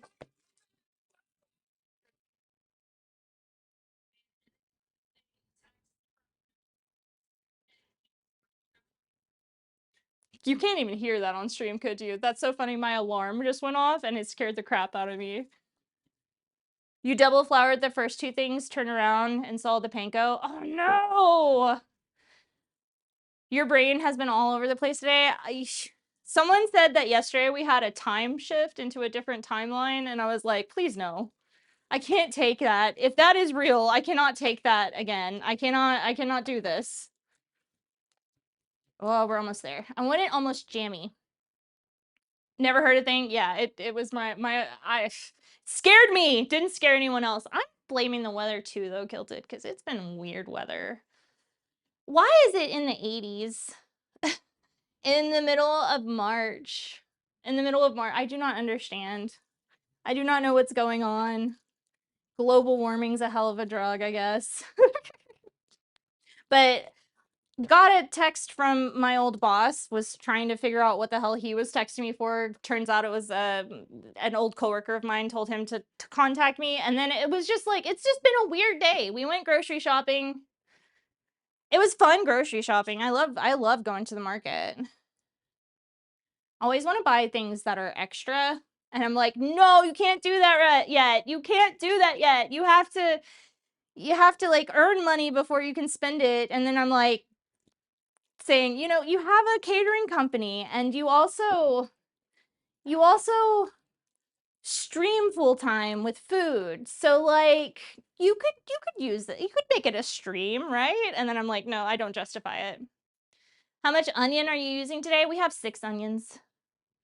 That was you yesterday at the Asian. I'm telling you, a good Asian market, man. Lucas literally took me on a Valentine's Day date at the other K&S market here in town and was like, "You have $200, get whatever you want." And I was like, ah, "Happy Valentine's Day to me." And we also went to this amazing Egyptian restaurant, like food truck kind of thing. They have a restaurant, but we ate on the outside, so it was like a patio. It was really fun. That was one of my favorite dates that we've ever gone on. Anyway, Shifty, welcome in. I know you've seen me around chat, but I'll introduce myself. My name is Monons. I've been a chef for the last 20-ish years. I am young, and that's because I started cooking very young. I actually was working in the kitchen by the time I was 8 years old at my family's restaurant. Love food passion. I dropped out of cooking after a few incidences and went back on my uni degrees, which is marketing, and now I'm back in the kitchen and I have a catering company. I'm making a cookbook. I basically cook 24/7. I basically cook 24/7 now. I can't. Oh, your butt stopped working. No, Mayor might ordered a copy of Mastering the Art of French Cooking. I'm so excited for you. I am very, very excited for you. She does break it down into very easy because she was making it for like the average American housewife. She was trying to decentralize what we consider French food in America, which is, you know, it's fancy. It's fancy food, quote unquote, even though most of it has stemmed from poverty food, if you guys know that talk. Yeah, I do. I get jump scared by my alarms more than I would care to admit, to be very honest. I know that they go off the same time every day. I don't understand how it still scares me. You've been wanting a copy for a while. Mine is very well loved. I do like how she translated it for the American audience at the time. Made it very, very simple for Americans to learn how to cook it. That shrimp paste will honestly last forever. Yeah. Of course, it's a lot of peasant food in reality. Yes, it is a lot of peasant food. We have 53 seconds until our next ad, you guys. Please stick around for the ads. It does help support us. Every ad watched equals money going back into the stream, and we really, really, really appreciate that. And we're still going to be caramelizing onions by the time you get back anyway. You're training your body clock. One day your phone will die, your alarm won't go off, but you'll know you're about to get jump scared. Yes. One of them is from one of the alarms that I have set is literally from when I was cultivating my garden and everything died because I had a raccoon come eat and everything. But I never took the alarm off to go check the plants. So at 2:30 every day, my dead plants ring me.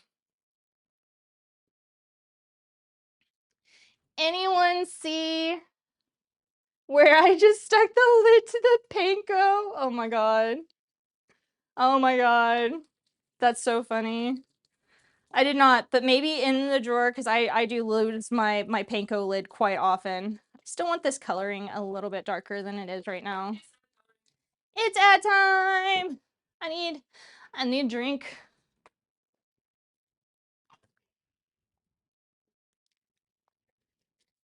I'm getting a drink, guys. It rolled into a plastic bag. It rolled into a plastic bag. Oh no.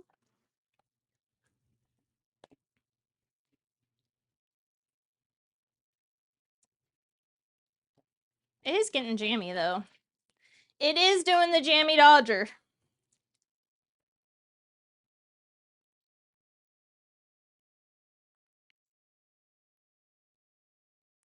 Kids bus arriving. I'm not at the end of the driveway. They keep driving by. Oh my god. Oh, that sucks.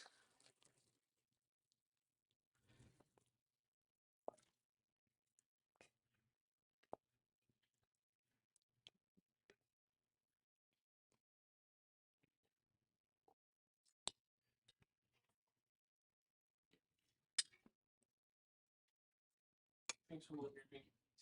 I will.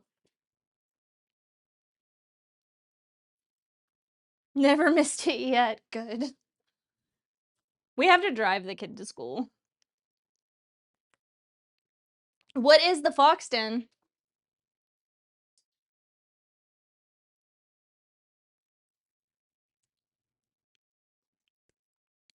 Amazing. One of our other side hustles.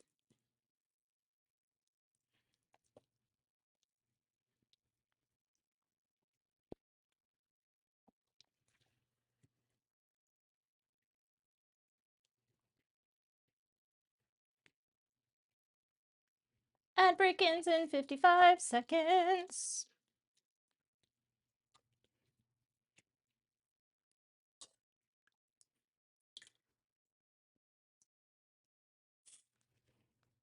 I can move this over now.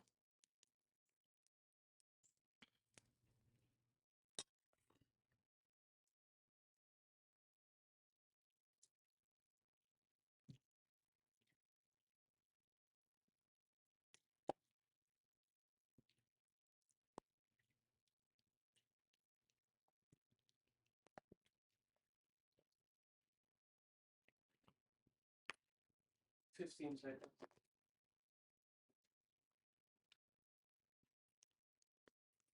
Mwah.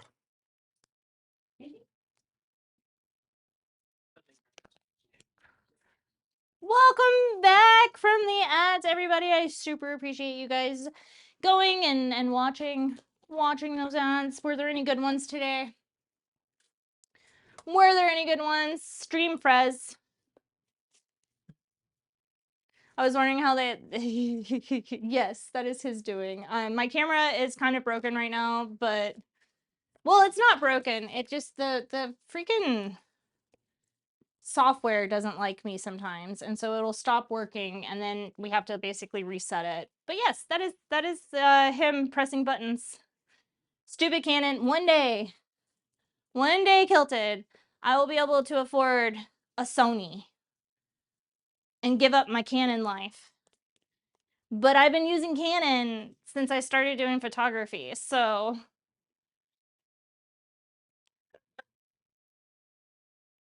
you need your own red to be your ADHD eyes. No, he's not great at it. In real life, he's not great at finding stuff. That's usually my job. He'll be like, I looked everywhere for something, and then 5 seconds later, I'm like, you mean this? You mean this? Is this the thing that you were looking for? Doesn't have to be an exact copy.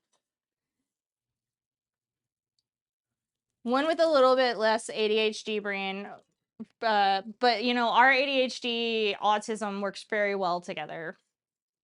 Our ADHD and autism work very, very well together. So we're on our second batch of caramelization for the other onions. They were par caramelized already, so we're doing the rest of them in the broth instead of in wine and in our whiskey.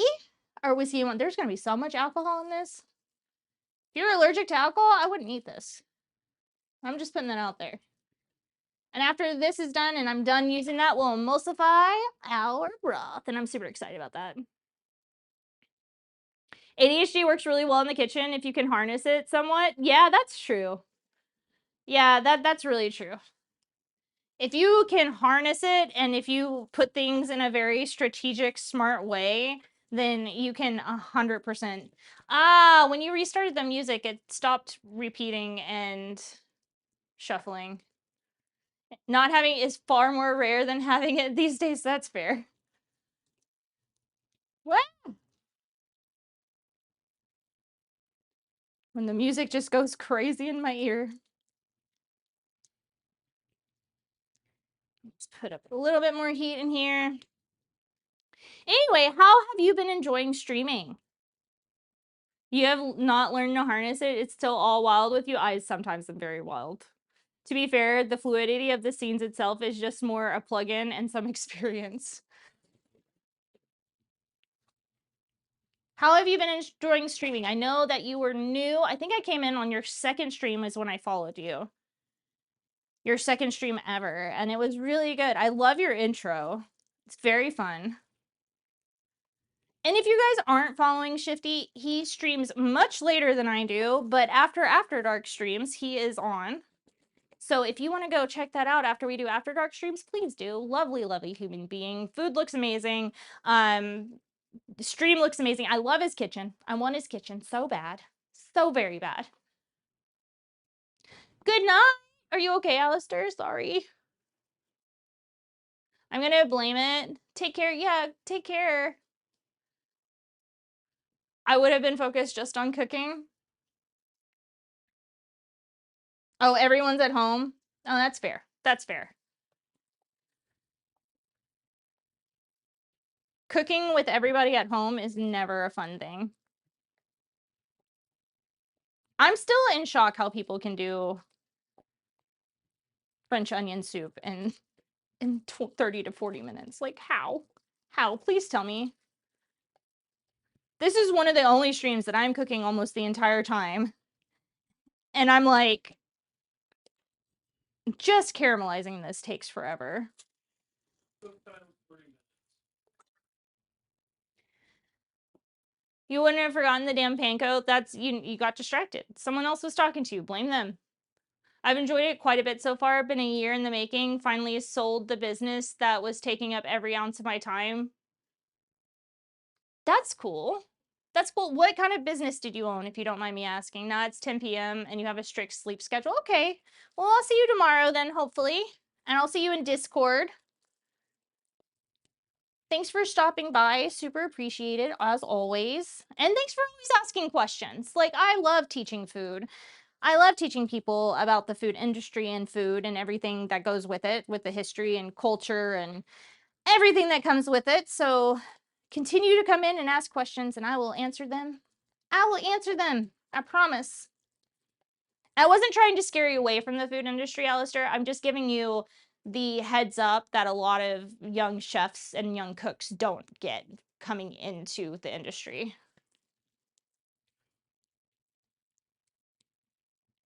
Especially if you want to work in fine dining.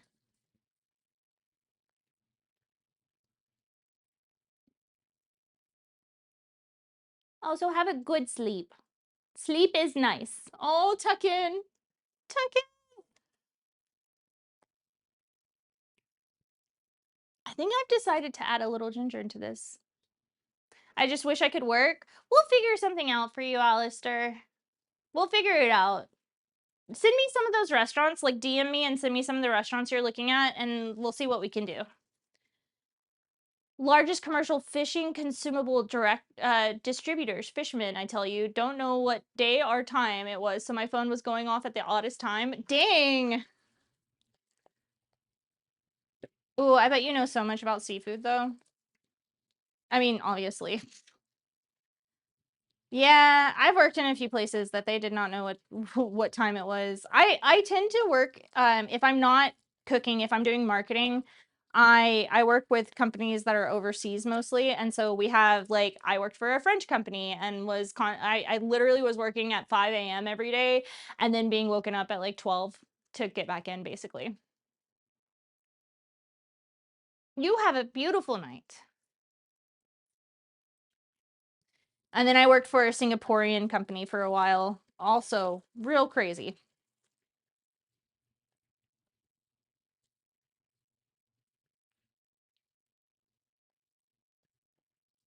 My house smells less like raw onion and more like delicious cooked caramelized onion with some seasoning in it, and it makes me super happy, to be very honest.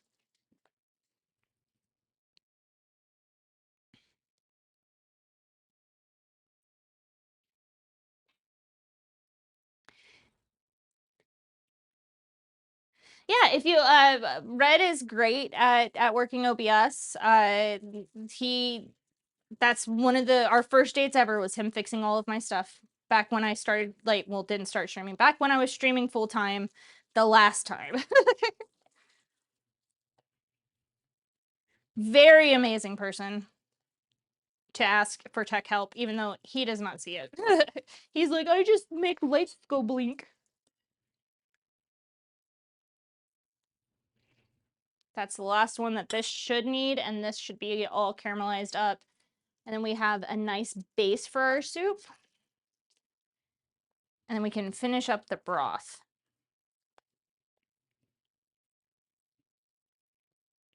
Also, we're working with, someone asked, how many onions are we working with? I have 6. I have 6 onions. Nice. All I do is push buttons and shout at magnets. Oh my god. I think you guys are awesome.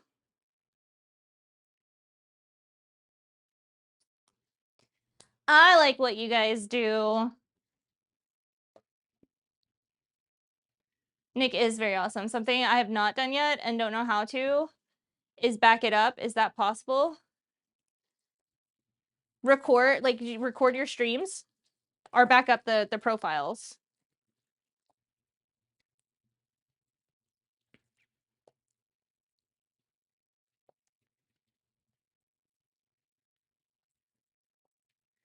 Well, this is starting to smell way too good, guys. This is starting to smell way too good. I'm like, oh my god. Oh my god. French onion is seriously one of my favorites. And it's such to me, an underutilized soup because a lot of people are like, Seppi, they don't like onions, especially a lot of onions. And this is like mostly, and it, like, like what you like, but man, French onion is one of my favorites. All right, actually, one more, and then we're gonna start the last part, which is finishing the broth and then putting it under a broiler. And my broiler is all the way on the ground, so you guys are gonna see me struggle because I have a gas oven and it's an old school gas oven, and so the broiler is like underneath and it sucks. Are you basing this soup on a certain recipe? Nope. It is literally, it's existential dread soup. It is the traditional way, I guess the 1800s traditional way of making a French onion soup. I did add a few things because I am trying to make it more for the cookbook, and so the egg into the base is going to be made basically because there's a lot of eggs in Super Animal Royale. And then some of the seasoning is going to be a little different.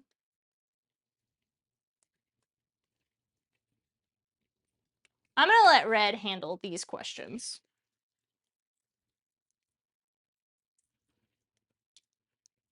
Y'all remember I was having the hardest time peeling eggs the other day, and now they're just peeling perfectly fine. They're peeling so well. All right, so we need to get the egg yolks into gummy egg yolk into the broth that we're going to emulsify. Does producer Red want egg whites? Or should I throw them out? Okay. They're slightly beef tasting. They're beef tasting egg whites. Well, bone marrow tasting egg whites. One of these is gonna be the one that I cracked is gonna be the worst one for you. Oh. Okay, maybe I'm not giving you this. This is so pretty. Wait, hold on.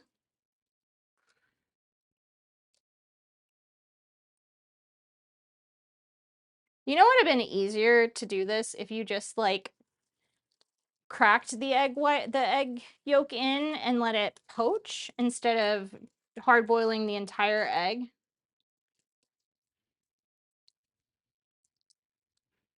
That would have been an easier way to do this, but then you would have to emulsify it before adding it to the soup base.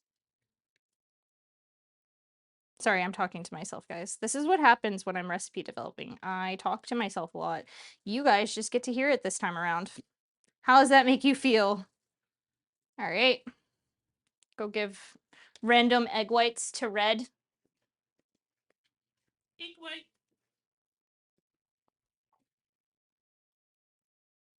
Would have thought that they would say to do uncooked, temper, and then add broth. No. The OG recipe, this is a recipe from the 1300s.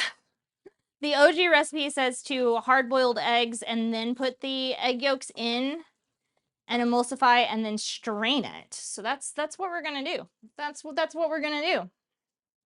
Not emulsify, but to yeah, emulsify the broth and then strain it. So we're gonna take our handy dandy stick blender. I really need a regular blender again, you guys. Stick blender is great. It just doesn't do everything that I need it to do. Unfortunately, I caught it on fire. Don't remember much from then.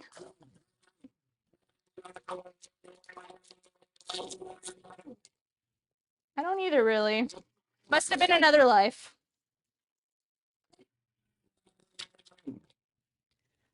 That is a color. That certainly is a color. Pour it in here with the onions.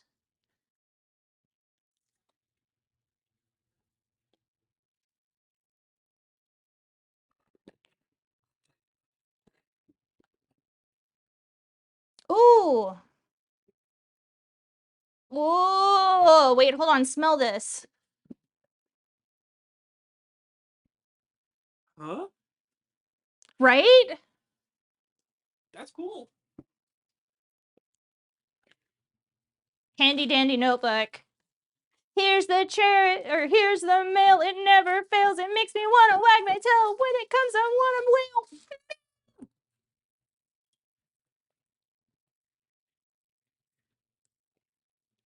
We're gonna add a little ginger to this because of the fancy French recipe from the 1300s that said to add ginger, and I think it's gonna be a hell of a good taste. There was when the original Steve, my heart, he's keeping my millennial heart going sometimes on social media. I love the original Steve. It did have a huge beef smell until, like, if you smell these onions, hold on, I'm gonna make producer Red smell these onions. You can smell the beef in this. Yes. And that's using the broth without it being emulsified. So something in those few egg yolks that we put in there really made it kind of become floral, and I am... Thank you! You mainly smell the onion, though. Well, you know, it is a lot of onion. It's a lot of onion. All right, we're almost done with this one, and then we can start putting it together. I need to find what we're gonna cook this in, to be very honest. I think I might just use my regular earthenware bowls because my other ones are a little too tiny. I have tiny little bowls that I could use. I used to have specific bowls for French onion soup, and they all broke in the move. Not in my last move, like the move from California to Tennessee. They all broke. So I have to do regular earthenware. That was a wild smell, guys. I'm very, very happy about adding in the ginger now. Just a little bit of dried ginger powder with the thyme and the salt and the pepper, and I'm gonna add tiniest bit of acid before we put it into the oven. Tiniest bit of lemon. All right. Move this to the side, grab you. Put you in here. I do not need you anymore. Give it a good stir.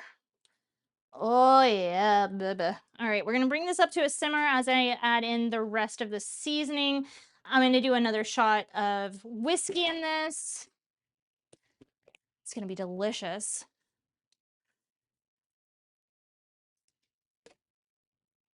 The egg yolks also lightened up this broth so much. It's crazy. Like, it no longer looks like a dark broth that came out of the broth that the beef broth that we were making. It's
for vacuuming of the sprinkles that I just dropped everywhere, and also then the battery died. It was muted and then the battery also died. Hello. Okay. What I was saying is that I don't know what I was saying, to be very honest.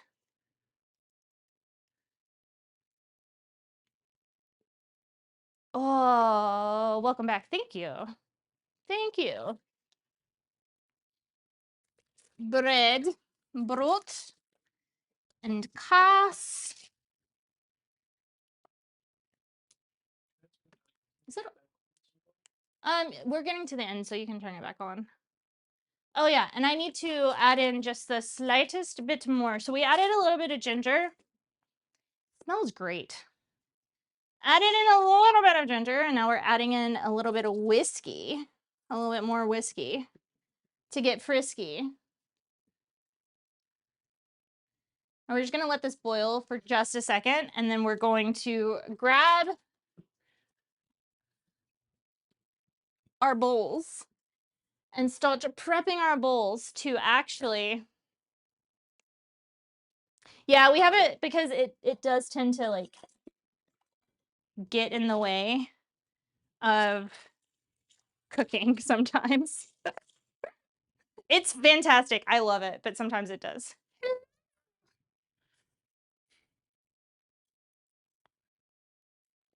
And we're gonna turn our broiler on. Should I make a third? Nah. Just whichever one comes out the best. Oh yeah, my lemon. That's what I'm missing. So satisfying. Oh yeah.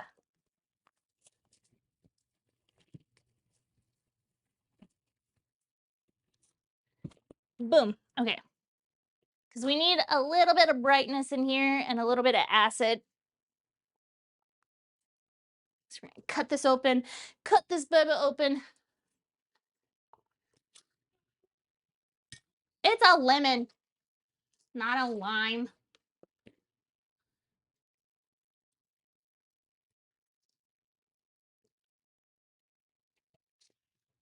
Cut that lemon into pieces. Thank you. That completed my day. It's only 9:30 a.m. Onion soup on acid.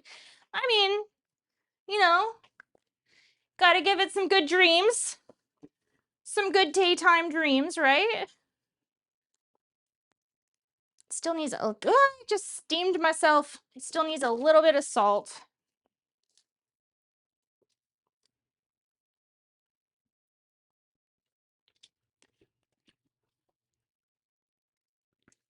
There it goes.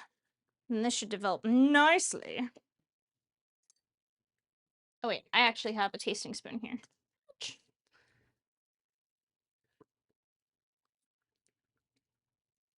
Oh my god. Okay. Okay. I see you. This is gonna be very good on my throat. It's gonna be very, very good on my throat. Because my throat is still messed up from being sick, and talking for almost 3 hours isn't helping that much. Is not helping. All right, let that go. Grab our bread. Brot. What does the scotch do? It adds depth. Inspire the burning of a cigar. It adds a lot of depth to it. And so it gives it kind of like this very, very, very, very, very savory taste that when boiled down is wonderful with onions. So, ready to do it again tonight? You mean the stream thing? Hell yeah, I am. Why wouldn't I be?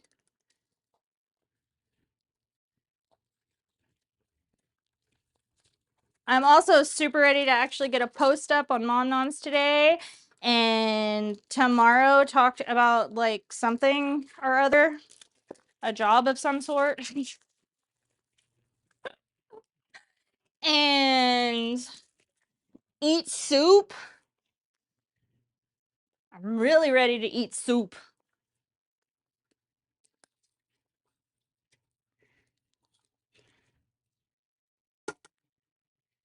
Plus, we all know that Slothy Aioki be drinking in that restaurant. He is drinking in that restaurant. Soup! Thank you, Clippy. Thank you, Clippy. Appreciate you, Clippy. Love you, Clippy. Miss you every day.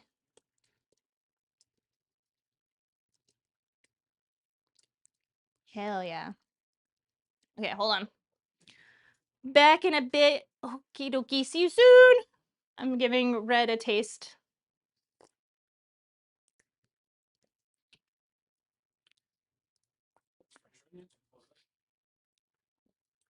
What does that mean? It tastes a little bit different than traditional French onion soup. What are you talking about? It tastes just like French onion soup. I mean, yes, it tastes of onion. But many things taste of onion and they're not French onion soup. I'm using a very old cheese to melt on top because, like, yum. The bad part of it being old is that it does not like being cut.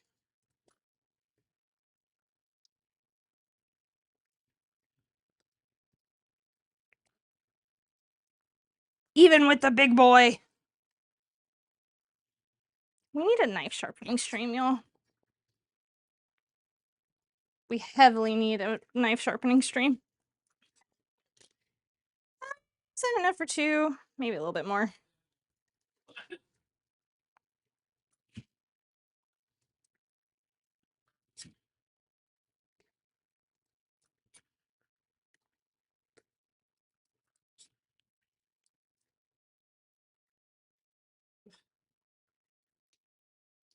Thanks.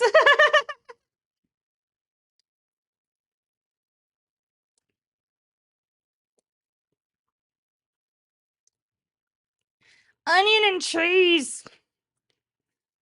Reminds me of England. Reminds me of England with their cheese and onion sandwiches. All right. Next part.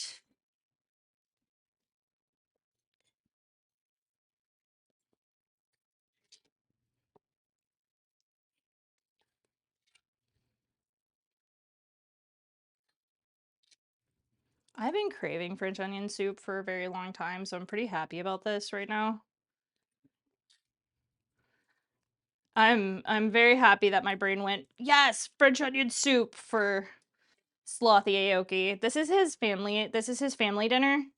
This is a family meal. The family meal from Slothy Aioki is definitely a crusty ass French onion soup. Probably not, because that would take forever to make. And family meals usually don't take that long to make.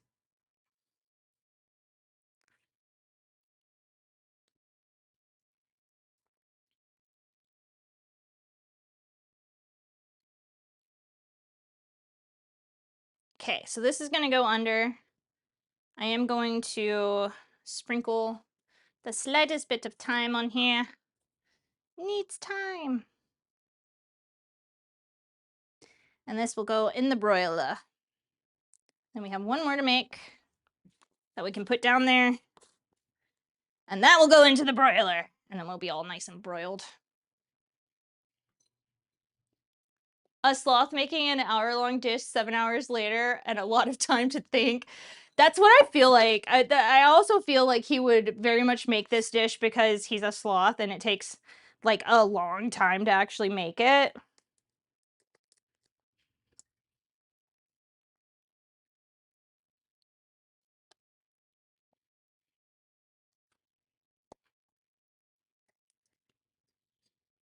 I love Slothy Aioki. He's my favorite little bean.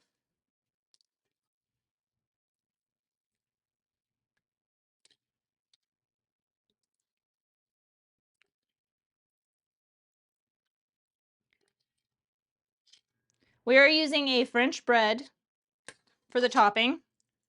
It is a French bread that has everything but the bagel seasoning on it, essentially, and it's so good. It's so good. I served it at an event, and I was super mad that I couldn't eat it. And so now I'm getting to live my dream of eating this bread. Has to keep moving. This is his fast dish.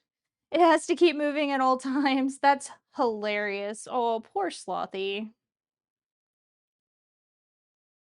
We're just making so much fun of this poor sloth. He's doing his best. He has a Michelin star, man. He has done everything he can. That's why he has existential dread, because he's like, what now? I have a Michelin star. What do I do with my life now? And the answer is nothing. You have peaked. Your life is over. Man, I feel that way. Like, right now, actually. I was feeling that way this morning. I was also having existential dread today. Slothy is not the only one. All right, then we are going to carefully put these in the broiler, and the broiler is literally on the floor. So I am afraid of actually spilling this everywhere, to be very honest.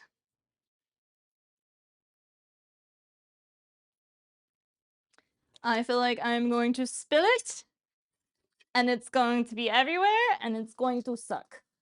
All right. I'll do this one.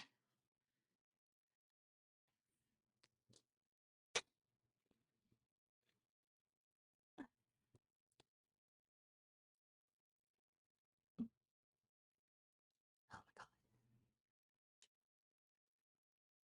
This is harder than Resident Evil. This is harder puzzle than Resident Evil, guys. Alright. Push this in. Alright. I did it. Ah! It was hard. It sucked. But it is done. And we have some leftover of the soup that I can just pour into this thingy, into my quart, and we can eat it later, or I can eat it later because Lucas is not the biggest fan of French onion soup. He was like, "Oh, you're making French onion soup? Have fun." I'm like so excited about it. He's like, but you've never had French onion soup like my French onion soup. Because obviously, I'm the best. There are lids coming at me.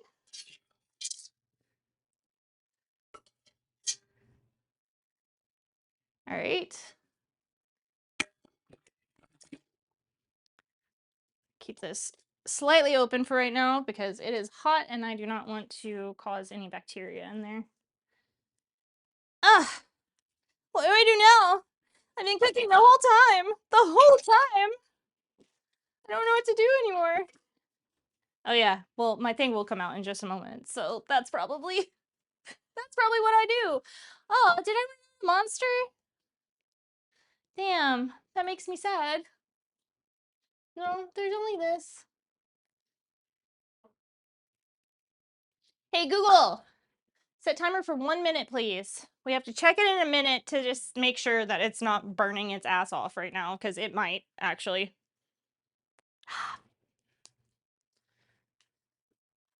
But other than that, hello guys. I didn't do my housewarming today. This week is a fun week. Housekeeping, thank you. My brain is so far off. This week is a fun week. We're going to be doing not only this French onion soup, but we're going to be learning about Korean street food and American street food and really diving into the history behind that because it is crazy. It's insane. I'm excited about it because I love good street food. And also, it was stemmed from the fact that someone was like, have you guys ever eaten strangers' foods, like at a potluck on our food truck or something? And I was like, you do realize that food trucks are like heavily regulated, right? Like, it's not the 80s, my dear. They're more regulated than most restaurants nowadays. And I really wanted to do something like that. And we're going to make chili. So we're making 2 soups this week, but you know, it happens. Hey, Google, stop. Oh, let's see how it turns. Not there exactly yet. Some of it is crispy, some of it is not. There we go. Turn around. Hey Google. Set a time. Hey Google. Hey Google. Set a timer for 30 seconds. I am going to actually work on the credits at some point this week and the intro and everything that I want to add on to the stream. I'm sorry it wasn't done yet. I have been very busy and very sick the last few days. So, or the last 2 weeks, I guess. So we will be working on that. And don't forget, if you subscribe or if you donate for $5, you get to choose an ingredient to go into the chopped basket for the end of the month.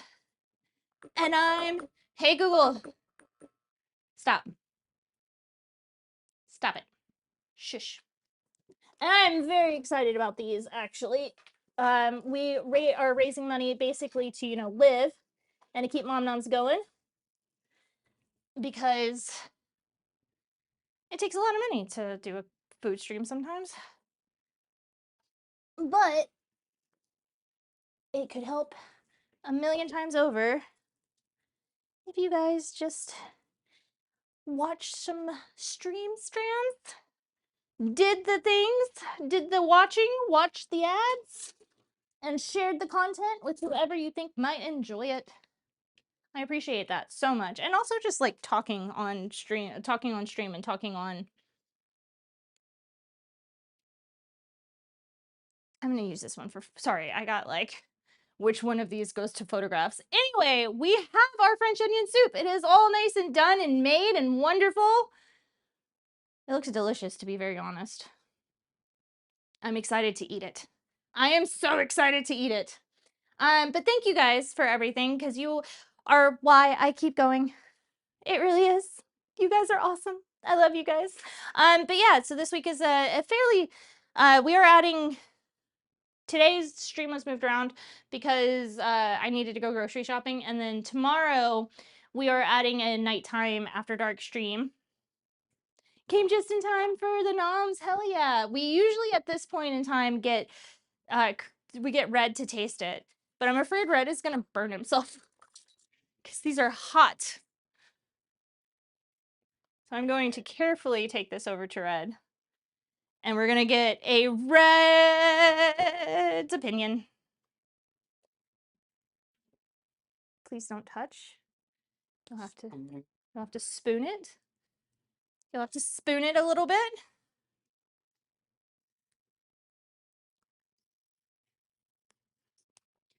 Red's rating, and mind you guys, I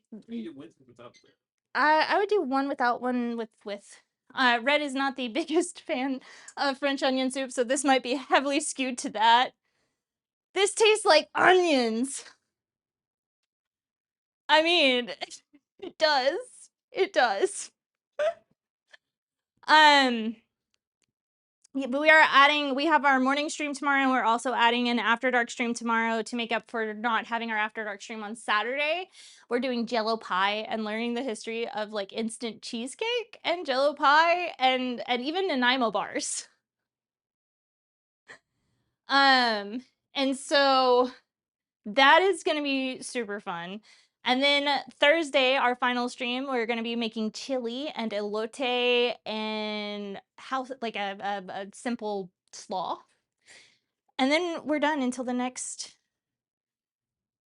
It is. It's a dessert from like the 60s. It had a resurgence in like the 90s and early 2000s because it's a bright pie. It's a lot like an instant cheesecake and how you make it. So we're gonna. Red is like terrified of that. He's like so terrified. I just missed that era too. Me too. I cook things way out of my era. By 40 years, 30 something. 30 by 30 years. I was born in 1990, so I also missed that era by like 30 years. I'm excited to make it because I remember my cousins bringing it to like Christmas and things like that, and I was always like, whoa, what is that? Couldn't tell you what it tasted like because it was entirely too bright and weird looking for me, so 92, nice. Bunch of 90s babies in here. We got some 80s babies in here too. Millennials, hey. On the non-Mom Nom site, I took a week off of putting the recipes up on the blog, so we're about 2 weeks off of what we've done on stream. So we are going to start putting those into the blog today with from the SAR stream from 2 weeks ago. It's a very rich onion soup. I feel the flavor is more collected, fused because of the egg yolks. It's very flavorful and very nice. Tolerable for a man who hates French onion soup out of 10. Try it. Just try it. Okay. I'm off stream trying it, guys, because I am not picking this thing up yet.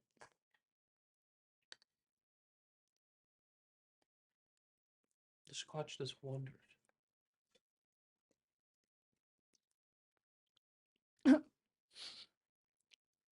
Oh! Mm. Yes! Oh! It kind of like encapsulates, like it does with when you add the noodles, it's like coated. Mm-hmm. So like when you're doing a I was about to say capybara. Carbonara. It's like a carbonara almost feel to it. Mmm. That is very good. That bowl is entirely too big for one person. Because it is a very, very savory dish.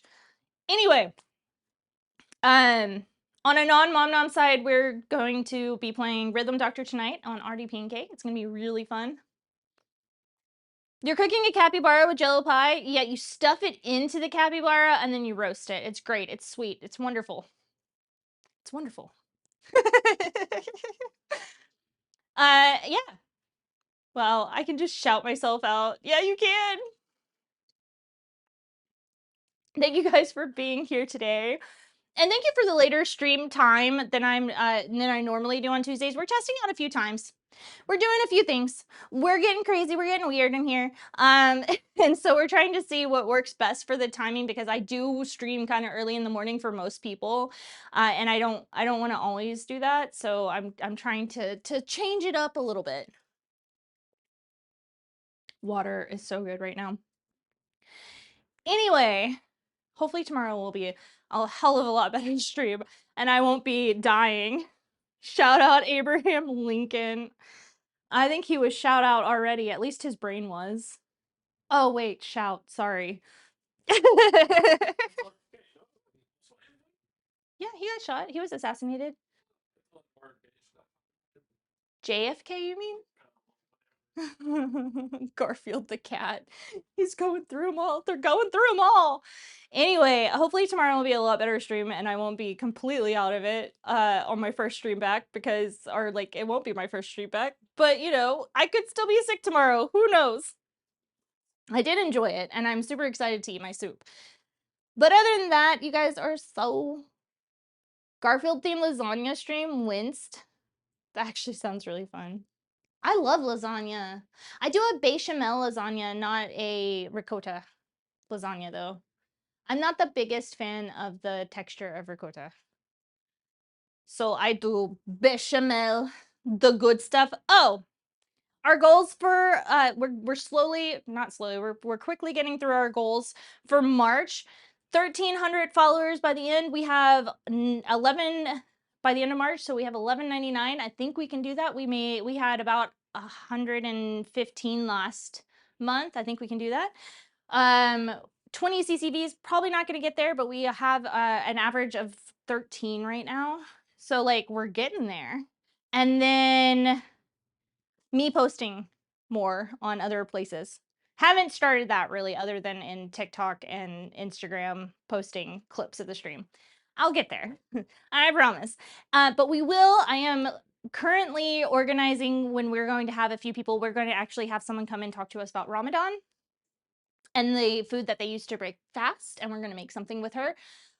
With that, probably next week. And then I am getting a on-air TV show host to come in from Boston the week after. So we will have 2 people coming in and talking to us on stream about their culture and their history and their appreciation for food while learning to make a recipe.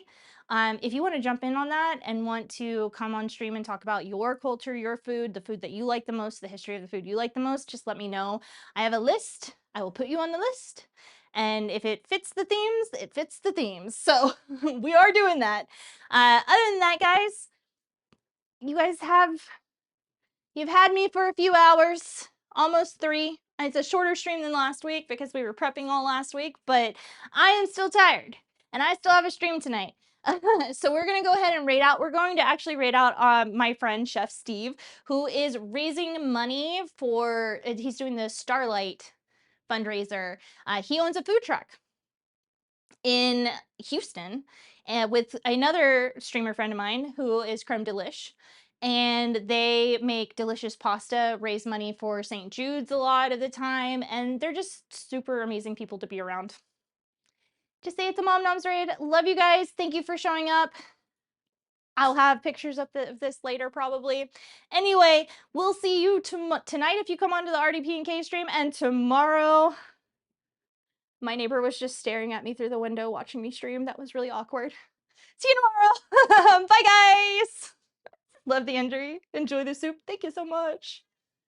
I love creme de lish. I know. I told them. They were like, how? He was like, how do you know about creme de lish? I was like, because I watched Ellie and Joystick Nick use it.